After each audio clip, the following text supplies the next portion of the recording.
All right. We're live. Hi. Hi, how are you, Joyce? Good. Cool. So, wait a minute. I have something. Oh, here we go. All right. Sorry, I had my Twitch sound on, so it's a little delayed. Yep. So good. Yeah. So, welcome everyone. We decided to have a part two, a rematch with our respective technologies. Last time we did this, we did a part one, and so we were unsuccessful for a few things regarding to testing our APIs using the Postman collections. There was a URL problem that we didn't catch, and we'll cover that in a minute. But just to quickly kind of start, I want to have my guest, Joyce, introduce herself again, for those of you that haven't met her or seen her. Or yeah. Who she is. So I'm Joyce. I'm a developer advocate that works for Postman. I don't work for CircleCI. I work for Postman, and I'm based here in San Francisco. Yeah.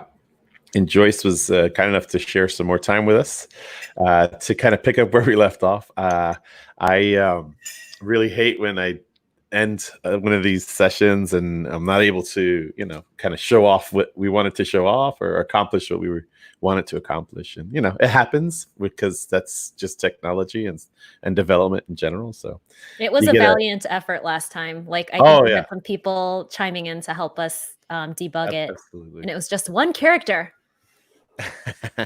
Well, now we know what to look for this time around, right? So, yeah, what we're going to do today, just real quickly, is kind of pick up where we left off, maybe even backtrack into why and where we had that error so that folks are familiar with the UI again. I think that'd be a nice kind of thing, right, to kind of review what we did in the Postman system. And then we'll start working with Newman, which is the CLI version of Postman, and run a couple tests that we built last time, which are still around. Mm-hmm. And then we'll do some really fun automation with CircleCI and Newman. Yeah. Yay. Sound good? Yeah. Cool. Let's do it. All right. So first things first, should I share? I guess I'll share my screen. Sure. Oh, look at that handsome devil. Ooh, all right. nice so picture. Someone took that at a hackathon, I think. My buddy of mine. Okay. So let's look at Postman. Yeah, so real quick recap. We created these 3 API calls for the CircleCI Insights API. What the Insights API is with CircleCI, it's basically a service to enable developers or customers to basically query metadata for their projects or their CircleCI builds or pipeline builds. So what the Insights gives you is telemetry on and information on how your builds are performing, like basically things like how long they're taking to run these pipelines. Also, who's running them. Ties into also information like what Git SHA or Git commit had triggered the build.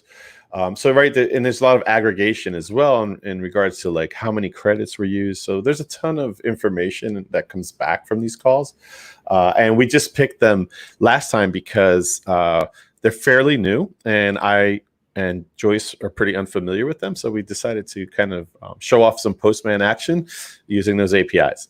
So what we did was we built into our Insights API collection 3 calls. And if we jump over to the documentation somewhere, I think it's here. I was pulling it up earlier. So what we're doing is just going into the Insights section of CircleCI's API documents. And we built out, there's 4 of them, and we built out 3. So I need to figure out which one we missed. So, and I wanted to add the 4th one. So that would be a good starting point for us, right? Okay, yeah. So let's find get summary for metrics. I think we have that one. I think this might be the one that we're missing. Or maybe it's this one. I missed this one, I think. Get summary metrics. So let's see. Let's go back to our Postman. If and I always put the names up here. So summary, I don't see summary metrics here anywhere. Actually, I should have looked at the complete slug. So how do we workflows name? I think this might be the one we're missing. Yes, it is. Because it's missing the jobs. Job cool. name. Yep. Yeah.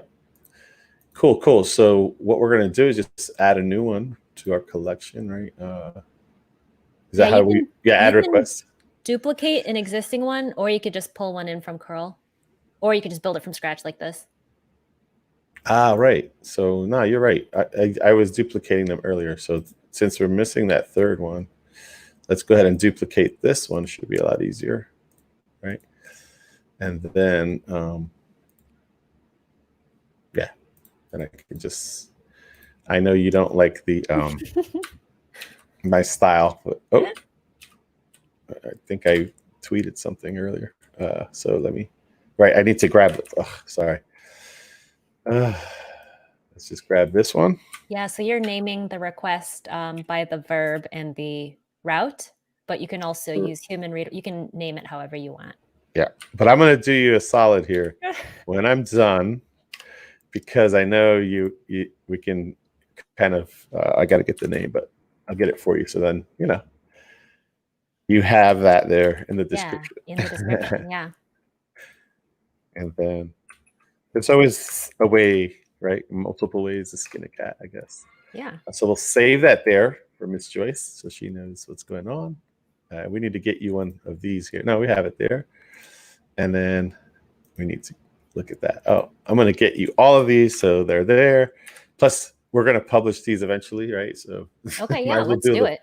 Do the work now, right? So. Yeah, we're only building these out manually because we don't have CircleCI API documentation in the Postman ecosystem yet. So it's on our list. Yeah. I promise. I want to do it. Like I said, I used to use this tool. Like it was, I think like, when did the company come around? Was it like 2013 or something? Because I remember using it like back then, like around that time. It was around as like a project, and then it was like about a year before they actually turned into a company. It was just like a side project by the founders. Yeah. So yeah, it was around 20. I think it was even 2012, 2013. Because I remember I was still working in the federal government, and I just like saw it, and then I left. I went to private sector. Yeah. Yeah, no, it was awesome back then, and like I said, it's changed so much. Like so many. Postman's all grown up. Yeah, and you got an investment, right? Since we last spoke. Actually, yeah. We talked 2 weeks ago, and since then we announced another round of funding. How much was that? It was 150 million, right? Yeah, we're a double unicorn. I don't know if double unicorn is a word, but I'm going to use it. Double unicorn. Yeah. Well, let's hope that you have some interests. Well, interestingly, people are like, "Oh, I didn't even know that Postman made money, or why is it valued?" Yeah. But if you stick around today, you'll find out a little peek at why people are using Postman, and let's just learn something today. Yeah. You didn't IPO though, right? It's just an investment. It's still private, yeah. Okay, so I'll invest for sure. That's I mean, like I said, I've been using this tool forever, and I haven't touched it in a while because it's just not really part of my job these days. Yeah, that's not happening for a while. Circle's the best. All right, cool. So we put this new one here. So now we need to build this out. All right. Okay. So we have most of. Well, wait a minute. No, I have to change the slug because Yeah. So the project slug we have here. So we need the URL. It's already in the environment variable. I will not put it over the API one, but VCS is GitHub or Gispunk data. The repo is Node. That's cool. Workflows. And then I need a workflow name. Okay. That's easy. So what we'll just build that into here. Oh wait, the workflow name is there. We're missing the job. That's what it is. A specific build. Okay. Yeah, jobs. Yeah, that's what it looks like. And yeah, so then let's see what that does. So it gets summary metrics for a project's workflows jobs. I think we can just run it like this, and it will return some data. Let's let me save it just to, and then yes, yay, cool. So yeah, let's I can't enlarge this, can I? You can I need to Command ++ if you're on. Is there a way to make these go up? You can drag the edge. This. No. Or just scroll. No, it's okay. Yeah. So what we could do is I'll scroll. So wait. Or you can scroll on the page to bring it down. Right. Okay. Oh, on this side. Yeah, that's what I was looking for. Yeah. Okay. Yeah, there's 2 scrolls here. Gotcha.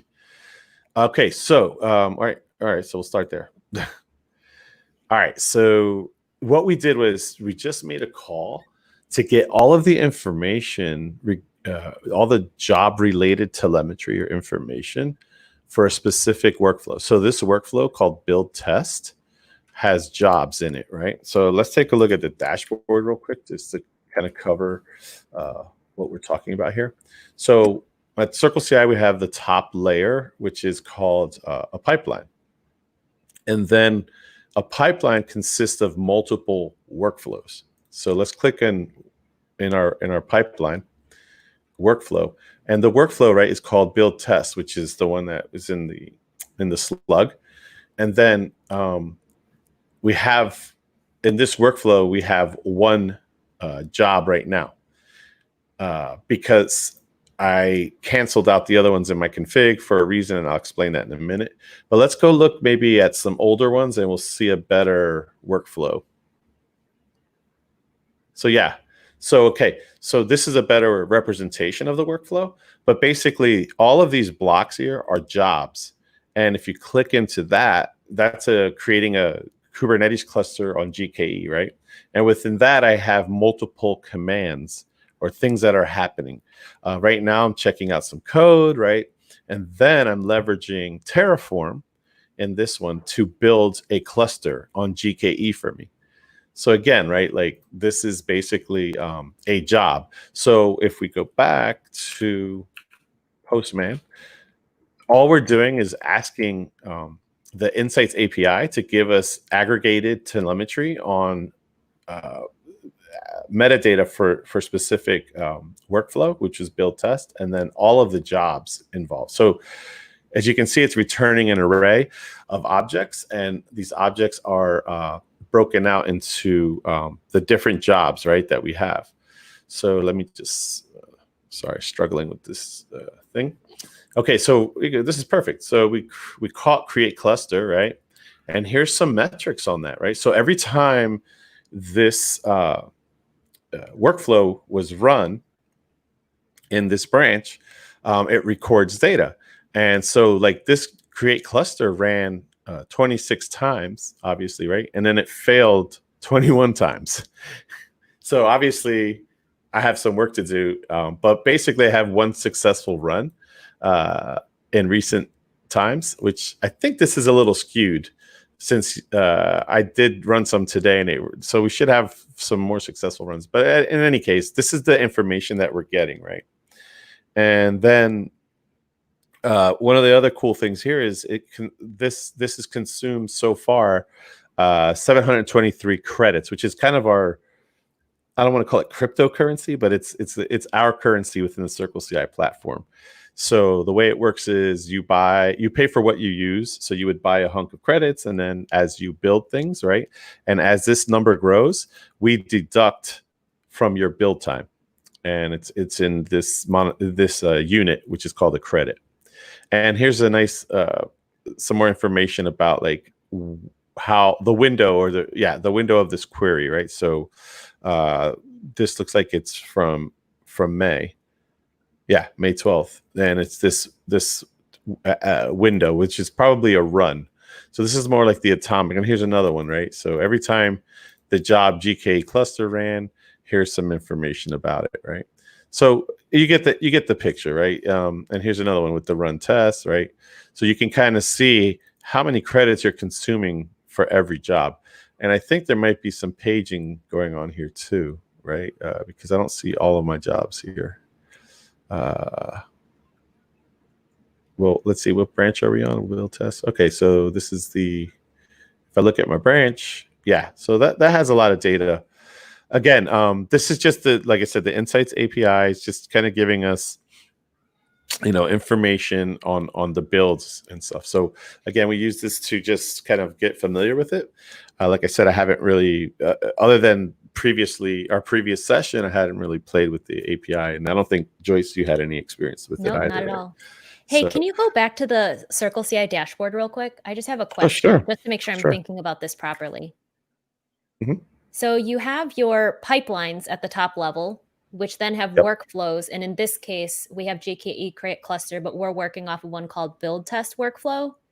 So the workflow, the workflow is build test, right? And then the jobs are the GKE cluster. So like here's a good example, right? This is a build test, right? Workflow.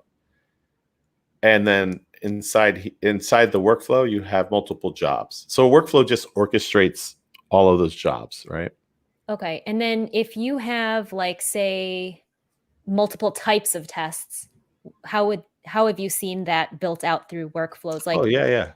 So we have there's a couple ways, right? So you could actually build a new test. So let's say maybe you have I don't know, you have tests that run in different kind of configurations, right? So you could take this run block, this run test, and maybe it's like run maybe some GUI graphical interface tests, right? Maybe Cypress.io. So you could actually run some mild whatever smoke tests here, and then you would have another block that would do that as well in parallel, right? Because you want those tests to be running at the same time to kind of multitask, right? It's no different than thinking about your computer and how many cores and threads it has, right? So if you have like integration tests, you have security tests, you have contract tests, like all those types of tests, you can either run them as a job within a workflow, yes, or as a workflow. You could do both, but like, yeah, it depends on like your scenario, right? Everyone's kind of different. Everyone's process is different, but yeah, like so, like okay, so what I guess what you're asking is, can you run multiple workflows? And yes, the problem is when you run multiple workflows like that, they kind of run in isolation. And so, like, let's say we had a build test, right? And you had another workflow. I'm trying to find where I was debugging something and it do some reruns and it shows like multiple times. Oh, here you go. Here's a good one right here. So you see how it's pipeline 79. Even though I ran this build test once and it failed, probably here, and then I ran it again and it failed, right? So it's attached. So like, let's say I failed here and I wanted to rerun that app from the failed point, then that workflow will run in that same pipeline, if that makes sense to you, right? So it's considered the same run. And what I did here was I was debugging. So that's why you see like one pipeline has multiple instances of a workflow in it. Even though it's the same one, it considers them different runs. Okay. But like you could actually have two workflows running at the same time. So like, let's say we did an integration test and you wanted to have it maybe it's in production, right? So you can have a production workflow, you could have a staging workflow, right? And then you're deploying things to maybe different clusters. That's kind of one of the use cases for multiple workflows, right? Okay. The thing is, they don't know about each other, right? There's no way to really like send data between them. They're kind of running in isolation. Just want for folks to understand that. But what you would do is, if you had like a run like this, again, right? So here's a good example of a failure. You could put an integration testing block in here, and then tie that all back in. So you know what I mean? You can, if you're going to deploy to one environment, then you can say, all right, I'm going to fan out, which is what you see here. We're going to run things in parallel. When you hear the term fan out, it means something's running concurrently. Things are running concurrently. And then when you fan back in, which is what happened here, you're basically have a dependency that says, all right, all of those things that I ran in a parallel way or concurrently, I need to also validate, right? And one of the ways to validate is, hey, before I deploy this app, I want to make sure my test ran clean. Mm-hmm. I built my Docker image, and then I also have a GKE cluster to deploy to. Otherwise, there's no point, right? And then this right here is just like me using infrastructure as code to just tear it all down, so I don't have to spend a lot of money on this stuff. By the way, you can make this. You can actually take this away and make this automated. So like you could say, hey, wait for 10 minutes, for whatever reason, and then auto destroy. Cool. But yeah, I just wanted to kind of give people a kind of a sense of what it is that we're looking at when we're talking about the API, the Insights API. So I think we have pretty much, let's jump back over to our, yeah. So we have pretty much everything we need, I think, right? Oh, wait, we need some tests. So if I duplicated it, it creates it. No, it didn't. Last time I thought you had collection level tests. Right. Yeah. So let's take a look at those. I'm just refreshing myself as well. I haven't really touched it since. So if you go to edit. Up here, right? Right there. Sorry.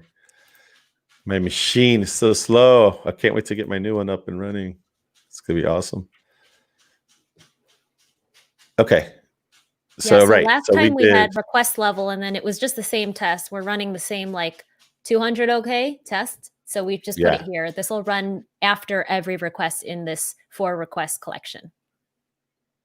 Right. Yeah. So this is kind of a way to just make your life a little easier, especially if you have the same patterns, right? In Postman, you can do them at different levels of your collection. We decided to go with a higher level, since it's just a simple 200 test. Make sure we're getting a response back, right? It doesn't really do anything other than that, but you could write more complex or more useful tests, right? Like checking a value maybe inside of a response from an API. Yeah, this is the hello really world of Postman tests. Right. So we're just going to leave that there. And I think I did see one test around here, so I just want to make sure I'm not losing it.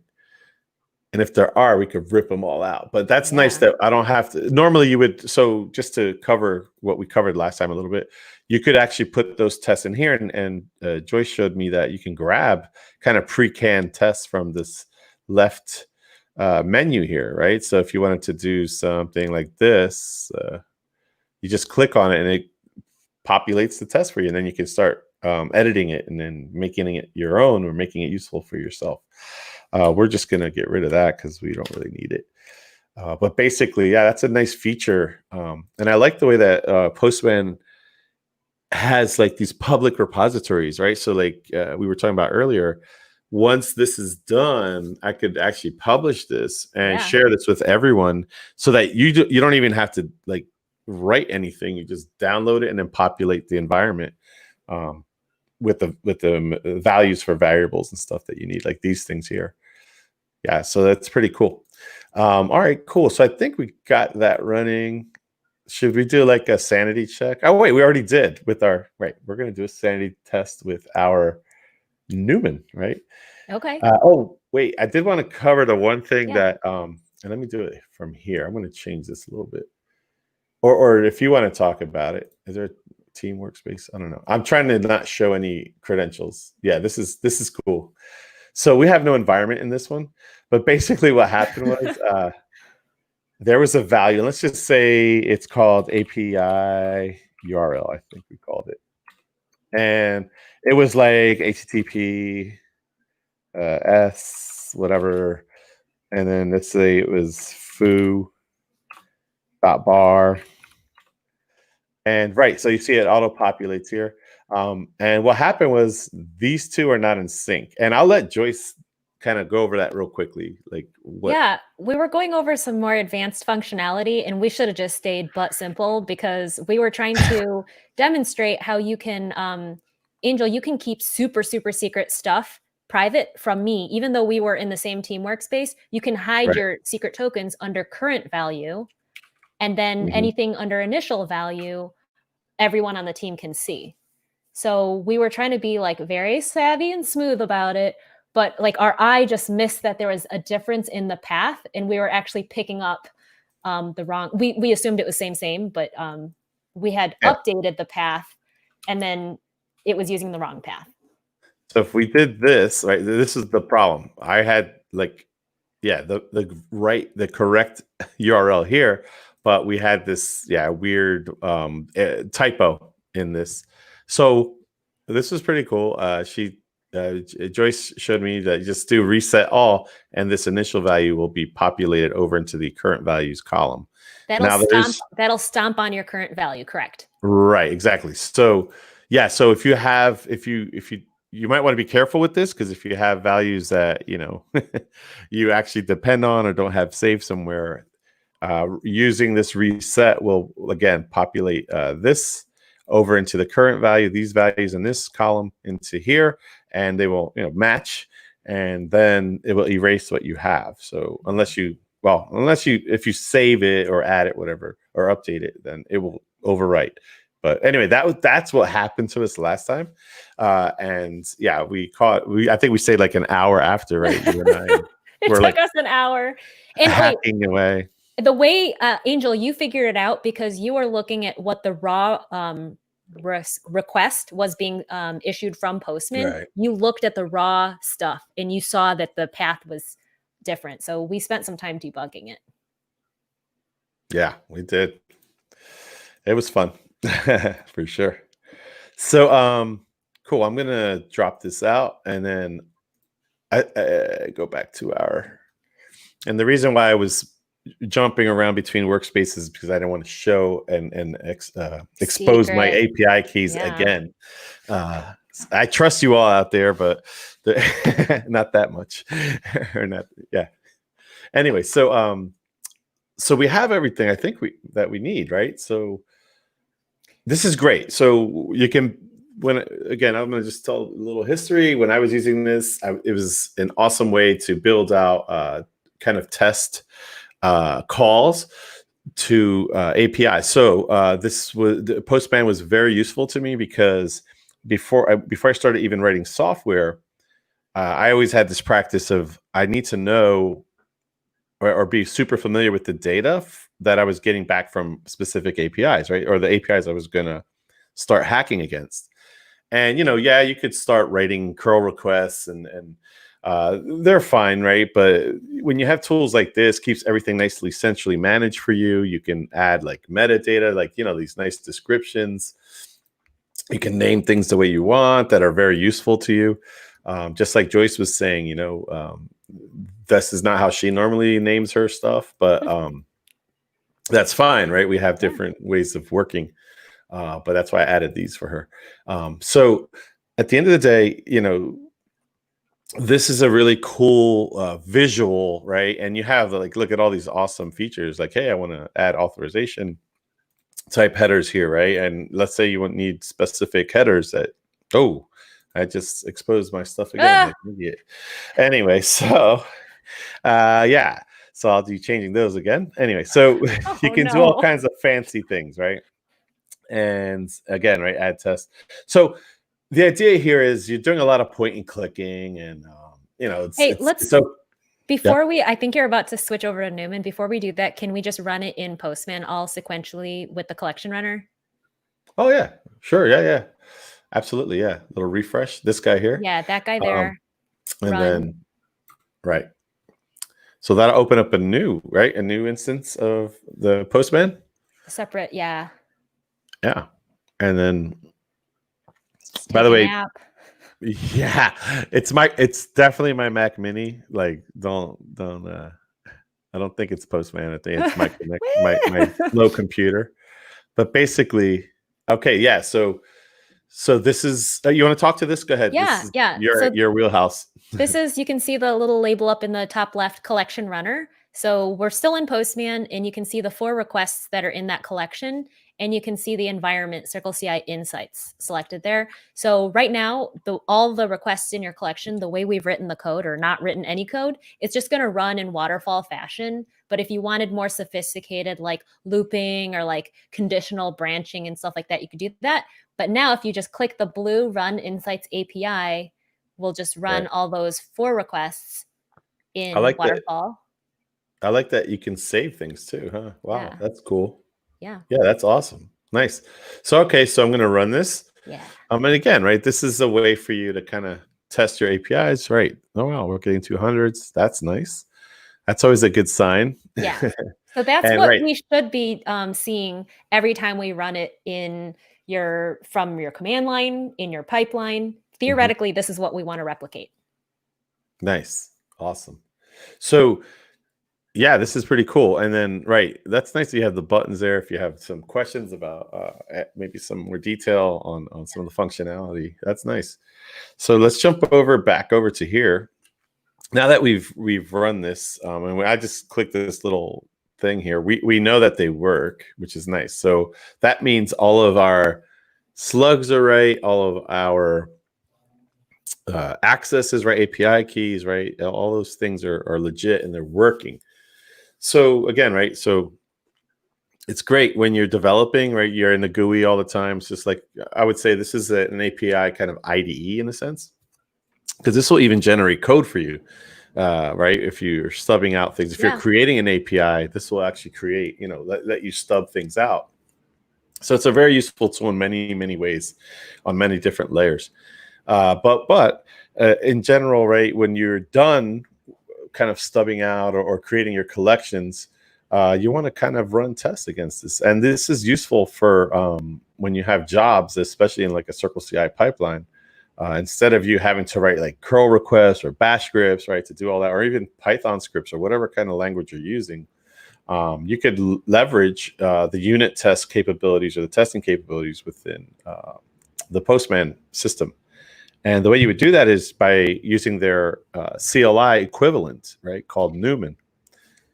Yeah, some people think that because they've written the test, which is kudos, you've written the test. Some people come into Postman and they push that blue button like you just did, and they call that automation. And if you have 300 requests, that's some level of automation. But, a lot of people have a CI pipeline. How do you, instead of coming in a Postman and pushing the button, how do you just automate that? Like for real? Yeah. So right. So yeah, every time you do this send or that runner test, this runner bit here. So yeah. So let's take a look at a terminal. I think I already have. Yeah, I've pre-populated Newman somewhere around here. It is. So let's clear this out. Right. So Joyce, to install Newman, you just basically it's a node package. All right. I already installed it, so I guess we can do like what is it? Node. Is it info? I think something like that. So we can take a look. Oh, Newman. Is that not the? Or you want to see the version? Yeah, like the information of the package. Anybody know the command for that? It's a quiz. Does anybody know how to list the NPM package information? It's a quiz. We'll give you a prize if somebody. Well, I'm going to use the trusty -H, but while they answer, but basically, where is it? You can tell I'm not a node programmer. I believe I just used something like this the other day.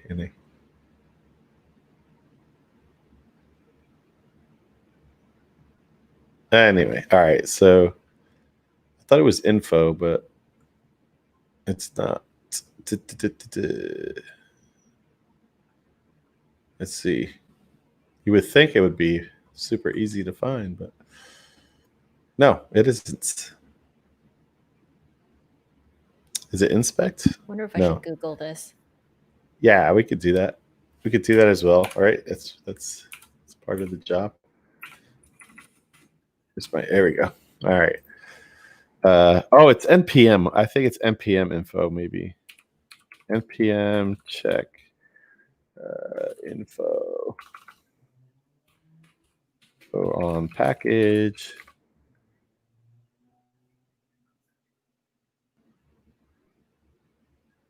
Yeah, ls. That's what it's npm, not node. That's what it is.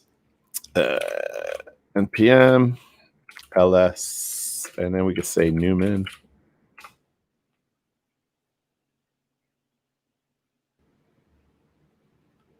And I didn't know why this is taking forever, but basically, here we go. Empty. Why is that? All right.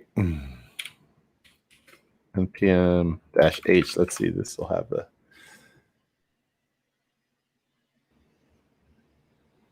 usage. Not much information there. Here we go. So I thought it was info, or maybe that's something else. All right. -L? No. -L? No, I think it's ls. So it's let's see, Newman or npm ls and do -h. That should give us a little bit more help. See, there you go. If you didn't know how to get help. Tom Tucka says list-g. Ah, thanks, Tom. Tom. Best. It may not be in the package.json file here. That's probably why it's not showing. But let's see. There's a lot of packages, I'm sure. It's traversing on my gosh. overtaxed Mac Mini. Anyway, so we have Newman. It's installed, and it's just spelled like that. Tom Tucka says list, not ls, even though the aliases are up there. Well, he knows. Yeah. No, this thing doesn't want to do it.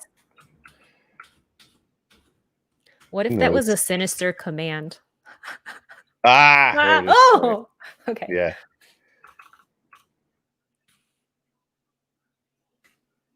Oh, yeah, he did type list. I'm over here. Oh man, this is gonna do the same thing. Should I put Newman? No. All right. Anyway, I think we get the point. It's basically npm install -g, right? Yeah. Newman. And Newman.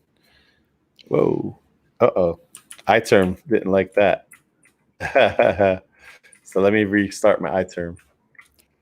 So Newman is actually super popular amongst certain populations. It's our open source command line runner. So when we push the blue button in Postman to run it inside the Postman app, that's cool. But as Angel said, like if you don't want to go into your graphical user interface, if you don't want to peek into the tool, then you would use Newman, which is a node library that you can use. Oh wait, there's more help from the chat. Nice. Depth 0. Thank you, Eric. npm list-g. See, I knew we had some node hackers out there.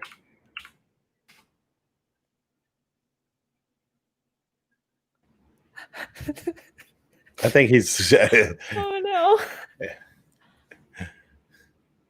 Eric, I hope you didn't just whack me. Just kidding. It's my machine. I think it's running out of memory. There's all kinds of problems with this thing.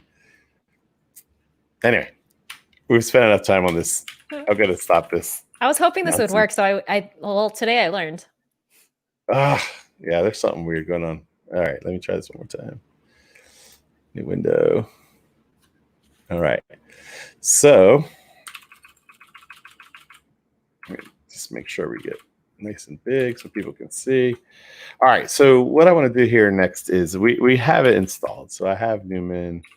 Is it like dash version or something like that? Is that your Yeah, dash V at least. Yeah, try it. Oh no. Yeah. Okay. Yeah. So it's installed. It's 5.1, and so we have this installed. But what we want to do is run a few commands against it. So the way that it works is let's start with a simple Newman run, right? So the command is obviously you want to use the utility called Newman. Anytime you want to execute one of those collections, right?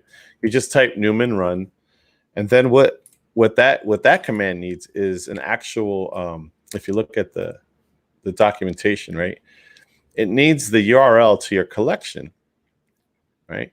So if we go back to Postman, well, where did I put it? There we go. Go back to Postman here. These are the calls to the CircleCI API, right? But because it's being saved in our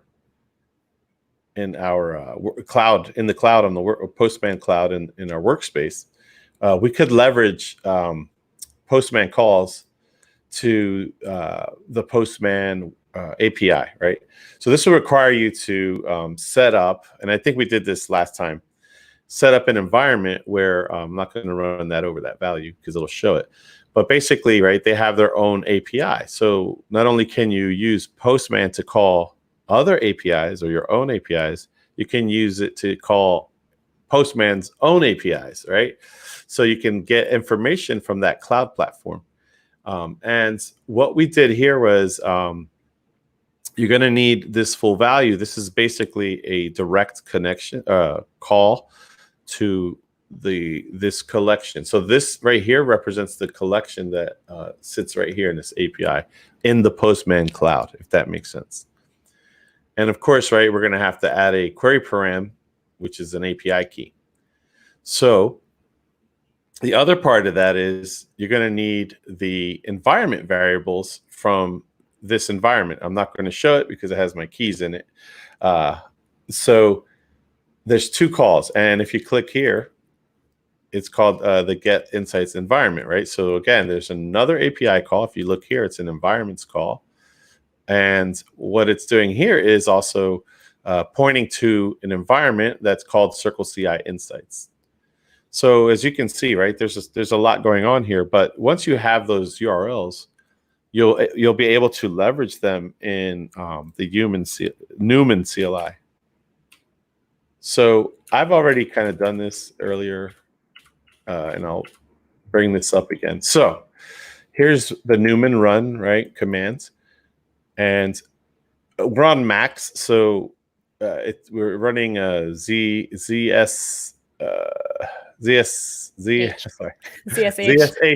yeah. So in my ZSHRC file, I've created this Newman API key variable, and it has my Postman API key assigned to it, right? So I'm hiding, obviously, to not expose any of my secrets to the world, which is why this is, hidden behind a variable. But at the end of the day, if you can see here, right, these are the URLs that I pulled out of Postman. So the first thing you need is that collection API call, right, or URL. And this ID right here is the big one here that you need to get. And this collections, right, if you just take a look real quick, is the URL is different, obviously, right? The routes are different. I just wanted to point that out because, again, you're querying two different things. And the reason why you need this environment is because it has the CircleCI API key saved in it, right? So you could run that collection without this environment, and it should crash on you, or at least error out, because how do you, connect to CircleCI? So what I'm going to do next is run this thing, and hopefully this is where we kind of flubbed up last time, right? And then got stuck because the URLs were all jacked up. But we're going to run this, and we should see some testing happening. Is that right, Joyce? That's my expectation. Fingers crossed. Yes. All right. Cool. So again, to be clear, you should see something similar to what you see in here as results from what we're going to run in the CLI. And all right, here we go. Execute. And it's going to make the call. I have confidence we're gonna succeed. There you go. Hey, status code 200. Yeah. Nice. Finally, we did it. Yeah. So if you look, it ran those four calls, right? See the slug flow, slug workflow name, and it's returning 200s, which is totally fine for our, like you said, hello world tests, because we're getting to know this stuff and getting to know the API is fairly new to them. And of course, this is some nice summarized information, right? We ran one iteration, meaning it tried once to run the test. And we did 4 requests, which is accurate. We did 4 different API calls. I'm not sure. Can you? I don't know why that says 7. I'm wondering if it's picking it up from somewhere else. It should say 4 because we saw the 4. Yeah. Okay. So it might be that I have it defined somewhere else, and it's just accumulating, right? Those that. I would expect this to be 8, but I think this is something held over from. 8? From before. Yeah, because if you run 4, and I'm saying if they're doubling, right, this should be 8. Yeah. Got it. Yeah, it doesn't matter. But yeah, at the end of the day, we got our 200s. That's what we didn't get last time. Yeah. So we're all caught up. This is great. This is nice. I like it. So now that we know that this is working, one of the cool things that we could start doing is leveraging Newman to run tests. Do you have any other examples of maybe on your box that you could share some Newman runs that are a little bit more complicated before we jump into? If you want, I can walk you through how to pull in an echo, or I can show you something. Yeah, it's not going to be much better than this, but I'll show you. Yeah, just something different, right? Hey, can you make your screen bigger and And hold on. No worries. Take your time. Let's see. Oh, that's good. No. Okay. So I'm here, and I think I have. Yes. Okay. So I obviously have Newman. Sorry, I spun this on you, but it'd be cool to just see something. Of course. Like, this is not going to be complex. But I'm going to show you the bad way. So Angel showed you the best way to retrieve your collection with the tests. It's to pull it via Postman API. If I go into our shared team workspace and I update a test, or I update an endpoint, the calling it via API will get the most recent collection. But in this case, there's an crusty old collection I have. Hasn't changed in many moons. So I'm going to go ahead and run this crusty old exported JSON file.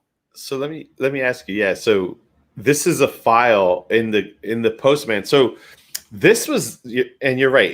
I don't know if it's crusty, but it's the old way of doing. This is what I used to do to save the state. So like, let's say I was, adding new calls or messing around with new calls. I would export every time I would start, hacking on something. Export the current state that I knew was working great, and save it off into JSON files. Because it was like in my backup. So if I screwed things up royally, I always had that kind of snapshot, right? That I could just import and then bring things back to at least. You probably exported your collection JSON, and then you stored it in your source control, or you emailed it to like your coworker or something. And I never did that.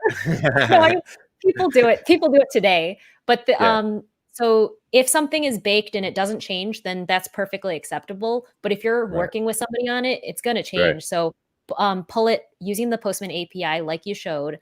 But this is just a very, very simple collection that you guys at home can import and play around with. It's called Postman Echo. You can download it. And you can see, just like our 4 request collection, these are the endpoints that are running. And you can see what the tests, in this case, there's a few more tests. And we actually did have some tests fail. So the red ones, this is the CLI output. It's not formatted super friendly, but it's friendly enough. You can see some tests that were written that have failed. And after everything runs, bloop, bloop, bloop, bloop, bloop, then you see this summary table, and you can see that 90 assertions were made, and 7 of those tests failed. Wow. Yeah. But again, right, the Newman CLI is designed to just give you the terminal access to these capabilities, and it's pretty cool that you have such a robust kind of capability that you can run instead of having to go into the GUI, right? And it's just not possible if you want to automate things. You need these types of tooling, especially the Newman. So it's like I don't know, would you call it? I would say it's like not identical twin, but was it fraternal twin? Right? It doesn't look the same, but it's provides a lot of the same functionality. It functions virtually identically, but you're right. It's probably more like a fraternal twin because there are some caveats between just very niche behavior, but same. And it was developed later than Postman as well, right? So I would guess so. I don't know. Yeah. I would assume so. Yeah, I don't remember it otherwise, because we were, like I said, we were using it just straight up as like a legit a curl testing API call tool.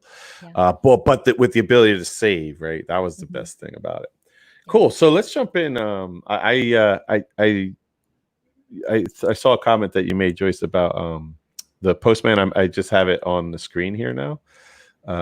Is that okay? That URL that you Postman Labs Newman? So that is the GitHub repo for the open source project that we've been talking about, Newman. A lot of love for it in the community because clearly it's free, it's open source, and it just functions like Newman. But this is going to be the key to doing anything kind of custom. It's going to be the key to automating in your CI pipeline. So, right, cool. So let's. I guess the next step would be: do you want to just jump in and start trying to wire this thing up to work pipeline in a pipeline? Yeah. All right, let's see that. So I'm gonna add my screen real quick. Jump back over. And so we do have, let's just do it in this project. It'll be fun to mess with it. So this test HashiConf, or this, test HashiConf branch. I was messing around earlier today. So remember all those jobs that we had? Yeah, these jobs here. I basically, took the configuration file and I blanked all these out or commented them out so they don't run, because I don't want to be creating GK clusters yet, but we can maybe later on do this. So what I want to do is just kind of jump in here and take a look at, we can just run some tests, and maybe we can just add another job called Newman tests, right? Or insights tests, because we're testing the insights API.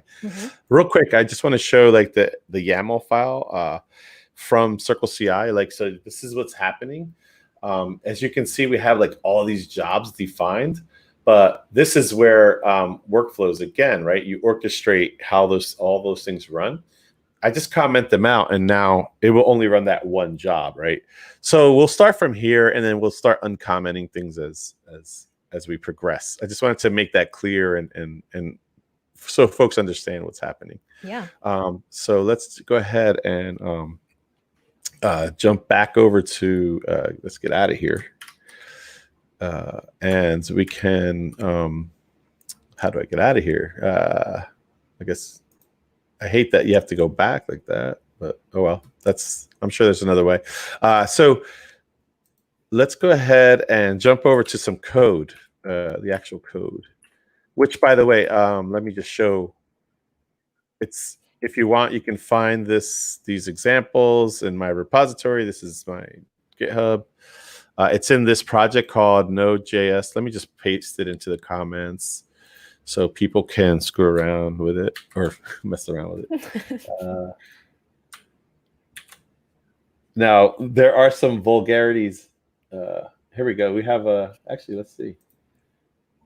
So narrative, you say that. Narrative Kenji. Narrative all right. Kenji. Yeah, let's read what he's basically is trying to convert my website pingnet with interlocation to certify a proper domain that can be reached easily by URLs. But the Tron collection has issues with the polarity. But I'm unsure about dividing by Newton's fifth law. All right, yeah. You got me. Thank you. Are you trying to tell us something, Kenji? Are we like over your head, above your head? Are we? I'm seriously though. Like if we're like losing people, this is a Markov chain. I guarantee you, this is a Markov chain. All right. So yeah, if you're, that's a good one. All right. So I'm gonna post this, and I'm gonna show it on the screen. So yeah. So if folks want to go to the project. You can check it out. There are some vulgarities in my commit statements, so just a heads up. If you're not down with that, just letting you know they're out there. Fair warning. But yeah, fair warning. But basically, we're going to play with this branch today. And the reason why I'm not using the node Postman one is because this has a lot more commits to look at. So let's go ahead and yeah, so let's go ahead and jump over to the IDE or Sublime Text, right? So here's a project, right? I'll get rid of all these. We don't really need these right now. So basically, here's the project. Using CircleCI to run my CI/CD, obviously, since I work there. And this is whenever you want to install or wire up CI/CD for your project. With CircleCI, you need to create a .circlecci folder, and then within that, you need to create this config.yaml file, which is showing right here. I hope is that pretty visible? Can you zoom in on the sidebar? No, Okay. that one won't go. Yeah, it's not like VS Code where it does it, but basically, trust me, it's there. It's the same view as what's in the GitHub. So yeah, these are all those jobs. So like I just have them kind of collapsed. What I'm going to do is or expand this one. And what we're going to do is I would like to create a new job. And I think we're going to run this in parallel. So we're going to run it. Let's just call it Insights API, and then we'll just say test. Now I know it has nothing to do with this Node app at all, but we're just going to add it to an existing pipeline just to test it, mess around with it. So what I just did here was I created a new job and I gave it a name. Right, I gave it a name, Insights API Test, and with that, you need to define like where you're going to run this. So the idea here is to do, define a runtime, what we call an executor. So where you execute your code, it's usually a runtime. We have 4 different ones. One is Docker by default. The other one is like a full virtual machine. So you literally just type in machine there. And then we have Mac OS, iOS, and we recently added Windows. So we have basically the full complement of operating systems that you can run, environments in. So obviously, right, we're going to do Docker, not Docker, but Docker. And then that's basically telling it, right, I want to use the Docker image. And then we're just going to use that same node image. So right now, I'm defining with this image key, I'm telling CircleCI, I need you to pull down this CircleCI, which is a complement of images that we build and host ourselves. So what we do is we take images, the image is inherited from the language's official Docker images on Docker Hub. So what we do is we take that and then we extend it so that there's the capabilities there. Sure. So let's go ahead and we just install like testing tools and things people use. And the reason why we do that is we store those, we cache those on our system, so they're super fast to download. Otherwise, it would take a couple more seconds, added to your pipeline just to download things. So yeah, whenever you're, doing tests and things like that, definitely check out what we call convenience images on our CircleCI system. So right here, I don't think I need to download code, but we'll do it anyway. So the first thing you want to do is create the steps key. And these are it's just defining a list of commands that are going to run in this specific job. So a job is a grouping of commands, right? And then a workflow is a grouping of jobs. And it also workflow enables you to orchestrate how you, trigger those jobs. Does that make sense? Yep. And it creates dependencies, which you saw earlier. So we're going to do steps, and then we're going to do first thing. Let's just do a checkout. What the hell? Doesn't matter. It does add a little time, but not that much. And then what we're going to do is run a command. Or run a few commands. And I think we need to install the Newman. Oh, actually, wait a minute. You know what? Let's do it old school, Joyce. We're going to do the Newman install. I think that'd be cool just to do it. in a command, and then we can look at the orb once we get it working, right? Okay. To make it easier. All right, so then we're going to say install Newman. I think that's it. And then from there, that's just the name, right? So it's just going to be a nice looking thing in the drop down inside of the dashboard. So now we're going to do commands. And then since I'm sure we're going to have multiple lines, we're just going to go ahead and, do a pipe there to in YAML, use a pipe to create multiple lines in a list, or multiple lines in like a key. So first is going to be npm install, and is it -g Newman, right? Yeah. Do we need that though? You mean -g? Yeah. It just depends on how. I will just do it the old school way. Yeah. That's fine. Can try it. It's a container, right? Like, who cares? To be honest. All right, cool. And then, once that's done, we should have Newman, right? Wait, so I have a question. Yeah.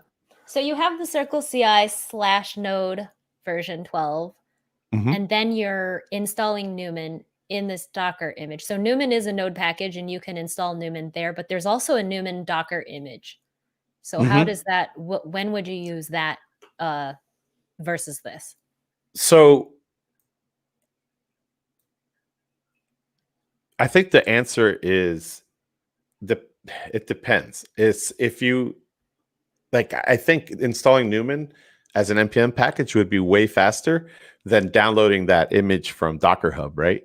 So you could do you could use the Insights API probably to create 2 jobs, right? And then you could run, those jobs in the same pipeline, and then you could get information on which one was faster, right? So I think that's kind of the answer I would say is whichever's faster. So it's more about performance versus replicating a specific, not environment, but replicating a specific world. Right. I think so in CI, everything's about velocity, getting these builds done as quickly as possible. Your image is there's definitely value there, but I think it's more valuable for me as a developer running things locally, right? So if I'm playing with Newman, sussing things out locally, then I would probably leverage your image, right? Because that's quicker. You know what I mean? It'll be stored locally, and that doesn't change. With this system, everything's being created from scratch, right? And you could download it as well. I'm not saying we couldn't do that. And maybe if we have time, we can build 2 separate ones, right? And then look at the telemetry. Yeah. We could try something like that for sure. But to answer your question, like I said, I would say I would use the Postman generated one on Docker Hub when I'm doing things locally. You know what I mean? Just kicking the tires. Okay, so that's Newman image, and then you have something called an orb, and then you have your CircleCI. I can't remember what you called this one. CircleCI / convenience image. Yeah, convenience yeah. image. So all, like I said, all this is, right, if you go to Docker Hub, there's an image called node 12. And then what we do is we say, all right, in our Docker file, we say, hey, inherit from node 12 and then do all of these other things. And then we create do that layer. users, Okay. right. Got it. We create users, we install things, right? And we could actually even install Newman in this image, right? And but the thing is, the thing is, this is, like I said, this is a convenience image. And the reason why we call it convenience is so it's faster for you to download, right? Yep. So yeah, that's the reason why we build them, and then we cache them in our back end. And I think Kevin said, no, that was a legit question about his hard drive. So I don't know what that means. Yeah. Narrative Kenji, if that was a legit question, maybe you can provide more information about what you're asking. Yeah, that'd be helpful. I'm not a hard drive expert though, but I know a little bit about storage.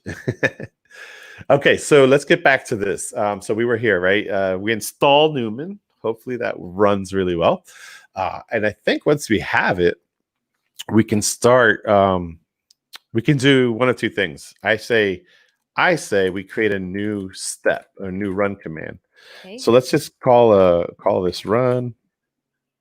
And then what we're going to do here, oh, that's not right. And then we're going to say run. And then we're going to do another name. Then this one we're going to say, run test, right?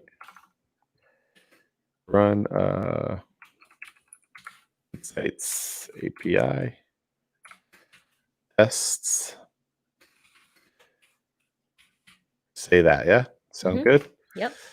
And then we'll do the command. And then we'll do the pipe again. And by the way, like this one, you know what? We'll just do it like that. You could do that. You could do that as well. If it's just a single command, you know, fire and forget kind of thing. I like to use pipes because I know I'm probably going to do some more strenuous things here. Cool. So now this is where we're going to run some Newman. And you know what? Let's do it this way. I am going to. Oh, I get to see how you handle the environment variables. Yeah, that's going to be interesting. I will be taking my screen out of the play for pumping. But basically, I wanted to jump over and grab. Oh, wait. Yeah, here. This is what I wanted. I wanted this. So I already did all the work, right? Like we already know what's what. And I'm going to just copy it and jump back over to Sublime. Oh, what happened? Oh, right. Of course. I am on a Mac, not a Linux box. All right. So, oh, wow. Okay. That's ugly, but we'll fix that in a minute. So great. So we have this run thing, which actually we could probably put these into environment variables. So let's do that too. Show you a little kind of housekeeping trick. So we can do things like this, or maybe, we'll just leave it like that. There is a way to bring this a little cleaner, and I think it's, I want to say it's that, or backslash. I think it's backslash. And then we can do something like, you know, that, and then do ampersand. I think it's a backslash. We'll find out when I run this. So this is nice. We did, so basically this is the stuff we use in the terminal. All of these bits are legit, the URLs. This right here will present a problem though, right? Because when we run this, it's going to run in the CircleCI platform inside of this container. And it doesn't know what this Newman API key is, right? It's not going to be able to find it. So the way you would get around this is you would securely lock that up inside of your CircleCI dashboard in what we call an environment variable. So let's go ahead and create one. for this. So this project here is the Node.js CircleCI. So you can go to your project settings by clicking over here or clicking in this cog over here. No, that's not true. It's over here in the project settings. Anyway, once you're there, this has a few configuration type deals that occur on top of inside the CircleCI platform. What we're interested in doing here is creating a new environment variable, which this has a few of them, right? And we're going to call it, let's just call it, I think, what did we call it in the other thing? Newman API key. Yeah, Newman _ API key. Yep. So I'm just going to copy that just like that. Newman and then API and key. Now, remember, you have to go to the Postman website to get these keys. I'm not going to do that. What I'm going to do is take my screen out and then populate it so that I don't expose my keys like I did last time, because that's a security. There's still time, everyone. Stick around. We might reveal some secrets still. Yeah, I'm trying not to, but we'll see. So, all right. So I got that. I'm going to now, wait, let me clear this because I know I'll jump back to the screen and then you'll see it. All right. So I think I got the values all down. Okay. Yeah. All right. Now I can put my screen back in play. Okay. So now you see, right, I have all of these awesome things and I added this here, Newman API key. And you can only see like the little bits to help you identify things. But basically what we've done is this is in CircleCI is a secure secrets store as well as environment variables. So these are like globally set in the project run. So these variables are only accessible in that particular project, meaning the repo, right? So now that we've kind of gone through that exercise, let's go ahead and jump back over to our project. Wait, Angel, can you show me super quickly? I was trying to follow along on my own screen. Can you show me super quickly how you got to this from where we were before with the pipelines? Sure. So I'll close out. It should dump us back into that project where we were. And it's if you go to the top left, right here in this project settings for that workflow. Right. So anytime we're in the project, right? So this Node.js CircleCI thing or repo is considered a project inside CircleCI. Got it. And then you just click on that and it'll take you right to the environment variables. And then you can, manipulate what you need to manipulate. So that's personal to you, right? I can't access your... No. This will run the pipeline. So you don't have to do this in this project. It'll exist for you as well. Okay. Because you're a contributor to the repo. Yeah. So it's like if you were me. Got it. You know what I'm saying? Okay. Yeah. Cool. Yeah. So it's a project level. So when you do things like this, definitely create a service level API key instead of using a personal one, because that you could expose it, but you don't want maybe there's like rate limiting or it'll stop you from doing something on another machine. Definitely create isolated keys as well, because if something happens where there's an exploit or something happens, then you can track it back and say, oh wow, this is the key that was kind of exposed, right? So okay, just some security. I used to, like I said, work in the government, so it's all about keeping stuff locked down to protect yourself and your systems. So great. So now that we have that, that's just one step. We can jump over back to our code at some point. Let's go back to the code. Yeah. So now that we have that, I'm going to show you something really, really cool. that you could do as well with CircleCI. I'm going to put a little, you know what? Let's do this. This test one is kind of funky, and I'm going to put some space in between it. So now, right, we're working on this insights job. We've created the system, the API key that we need, and we know that this worked on my previous machine, or previous run in the terminal locally. So, like, let's say I want to test this job, right? But with CircleCI, the way that you trigger these jobs is by committing it and then pushing it up, and then CircleCI detects the change in the code, then kicks off that run, right? Instead of doing that, you could do something like, I'm gonna do a time check here. Yeah, we got some time. We can do something like, we call it CircleCI CLI, right? So I'm not gonna run this. Let me just crush this. I'm gonna clear this out and then do a couple things like that. All right, so we have this thing called CircleCI CLI, right? And it's just like Newman, right? You have your Newman CLI. We just call it CircleCI. And what you could do with it is run things against jobs and stuff locally in your project, right?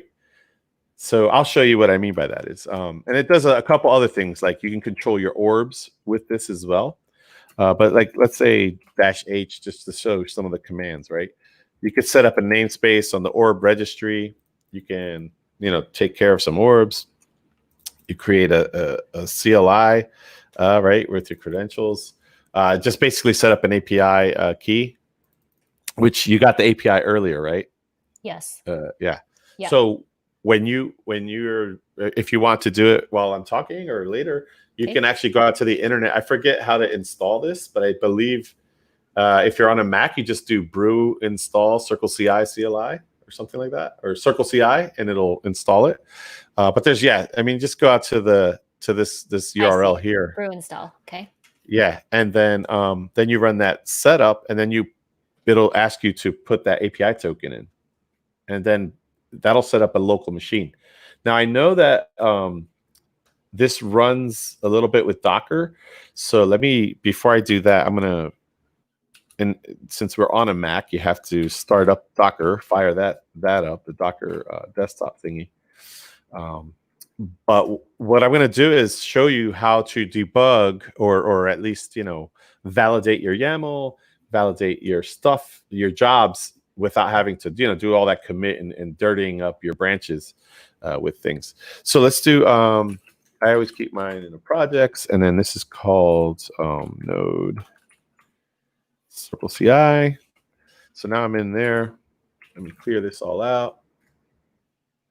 And then bring this down a little bit. So first thing I want to do is do like CircleCI config. Yeah, CircleCI config. And then let's say validate, right? So what it does is it knows where to find that config file, right? And it should tell me if my YAML is valid. It is, right? So we already kind of know, like, that's nice. The CircleCI config is cool. It's good to go. Now, let's say we want to do a test of that job that we just built, right? So we can do like CircleCI, and it's build, and I believe it's just -- job, and then I forgot what we called it. So let's take a look at that. Sorry, my mouse is all over the place. Forgot what we called that job. Oh, here we go. Insights API test, right? So I'm just going to grab that job. And then I believe we need to add it in here. And the reason is the system will go ahead and parse those files, and it will look for a call in the workflow. Even though you can't test workflows in the CLI, you can test individual jobs, right? That are, again, right, orchestrated by your workflow. So we're going to paste that here, and I think we need to save it. But then we can go back to there and then paste it in, right? So remember, this is just doing that specific thing that we, defined in the config. Single job, okay? Single job. And if everything See, it basically runs in a Docker image, takes down an agent, and it does, right? So we remember we said run it in our Node.js, our node CircleCI node, right? Image. It's basically pulling that down into my local Docker environment. And as you can see, so it's going to take a minute to download. I thought I had it. Sorry about that. So this is going to take a few seconds to come down. But once it does, I'll have it, right? It won't. The first time's always the longest. But once it's locally, then I can continue on doing the things. So while we wait for that, let's just jump back over to the code and make sure that everything kind of looks good. And again, right, this API Newman key should be pulled out of the pipeline. I'll show you that. Let's look at that as well while we wait. It's still going. So when we run things, I wanted just to show you, like, there's some pre-processing that happens, right? So we have to spin up your environment, which is telling CircleCI, right? Or there's a build agent that we run. That's just basically like the client that runs on the host, and then it prepares environment variables. This is what I wanted to show you. Remember all those hidden things, right? Those secret environment variables. These are, again, debugging kind of outputs. So when we run this in our truly run it, we'll have a Newman entry here. Okay. Right. And remember. Can you go back to the YAML super quick? Yeah, sure. I just want to make sure. So we defined the job up above under jobs. We defined it. And then how come to run locally, you had to add it under the workflow again? Oh, right. So what it does is it parses all of those files, right? So like it pre-processes them into in a manner that CircleCI kind of the flow it understands, right? The reason why we had to put it here is because CircleCI runs workflows, right? Excuse me. You only have pipelines, then workflows, then jobs. So yeah, you just have to have it here, because otherwise it's going to complain and be like, well, wait, it's looking at this jobs list and saying, even though I defined it in my command line, it's not going to look up here. It's going to look down here for it. Like, so CircleCI CLI doesn't run workflows locally, but it requires a job to be saved as a workflow in order to run the job locally. It looks in workflows first for a job, right? Like, so these are just definitions of jobs, right? Of commands. It's not going to look up here first. Now, if you have they have what they call a single stage build, then that will work, right? You don't have to you don't define a workflow, but I generally define a workflow just because I know it's, my pipeline's always built out. But as a general rule, just stick it down here. Because again, right, this is what is going to be triggered, right? It's going to say, all right, what's the workflows? It's a build test workflow. What are the jobs in there? Run tests, insights. But with the CLI tool, like you said, it can't run these workflows orchestrated, because obviously, right, there's so many things going on locally. On the platform, it can, because it can scale out and do all the things, right? But with us, we're telling it, like, target this one, right? Target this insights. Okay, makes sense. Yeah. And then this basically, visually, it would just go, boom, give me this reference, and then do all these things. So it's almost like, pointers to things. Does that make sense? Yep. I hope I described that properly. And I think it's right. I could be totally making that up, but I'm pretty sure. I've been doing this a long time. But yeah, it smells right to me. I'll just leave it at that.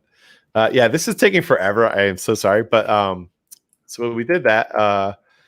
Yeah, and we're going to wait a little bit, right? So hopefully this is all right. I think I did that right. Then ampersand. That's just normal, right? Commands. And yeah, so once this is done. And when you run it from CLI, it's purely local, correct? Nothing connects it back to your CircleCI. Right. So like this isn't even pushed to GitHub, right? So like that's the thing with CircleCI. We only detect the code changes in the upstream repo, right? So it's like, think of it as all of these things are happening in the cloud, normally when you're pushing code upstream to GitHub. But since we're only doing this locally, nothing's going up in the cloud. And by the way, this is a nice way for our customers to save some money, right? So if you're not consuming credits doing tests, right, then this is a nice way to test jobs. So imagine, right, if your job doesn't work locally, it probably won't work up in the cloud when you orchestrate it, right? So this is, again, a good way to, this is an awesome tool for developing your pipelines locally and efficiently, right? And then sending it up. Because, like, again, right, workflows just orchestrate those jobs. That's all they do. It's just, basically run the jobs. But when you're defining the jobs, you're doing it locally most of the time. And the things that, and they work because your container locally can make calls to, like, if let's say you're deploying to AWS or whatever, or GKE or your Postman's API, right, or CircleCI's API, you can do that from inside the workflow. So I don't know why this is taking forever, but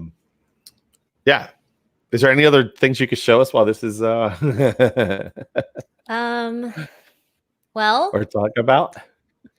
Maybe we can. So I can show you Postman things all the live long day, but I am curious about, like, the difference between the orb, like, just how how would you recommend that I build something if performance is my main concern? Right. No, that's a legit question there. So why don't we, while we wait for this, let's go ahead and look at orbs. Where are they at? So let's start with your orb. It's Postman's orb. I didn't make it. I mean, the company's orb. So orbs are actually, hey, look, there's a blog post about it there from like last year. But right, so what I've shown you in wiring up, I like to wire things up manually first to understand. But what I've shown you here is kind of the manual way to do things, right? Like you're being very implicit in your calls, and you're doing things right, like in a command, multi-line command. So orbs enable you to kind of work in the sense that you can pull functionality into your pipeline configuration file by doing like include statements, kind of like, it's almost like npm or even Docker files, right? How we pull in and inherit. Same thing with orbs. We're pulling in and inheriting pre-canned configuration, right? So your Postman, the company Postman, and your team built this in October 2018, which is actually when we first launched this capability of orbs into the platform. And as you can see here, we have what we call a registry. So it's almost like a npm registry or Docker Hub registry, right? And you have a bunch sharing of your screen. Oh wow, I'm not. All right, I thought I was. Thanks for calling me out. Okay, let's start over. So we have this CircleCI orbs, right? So you can just go to this. Let me just post this in the chat for everyone, and then I'll share it on the screen. So basically, you can go to the specific registry for the Postman orb, and what this Postman orb is basically built by your company and maintained by your company. But what it is again just functionality, right? And what it does is incorporates the Newman CLI tool into reusable YAML config. So remember that config file that I use. Here's an example. Right, it has a version number and it has jobs, all that good stuff. What's different is you have an orb key in your YAML, and then you give it a name, right? And you're saying, all right, this is Newman. I want to call this orb Newman in the rest of this code.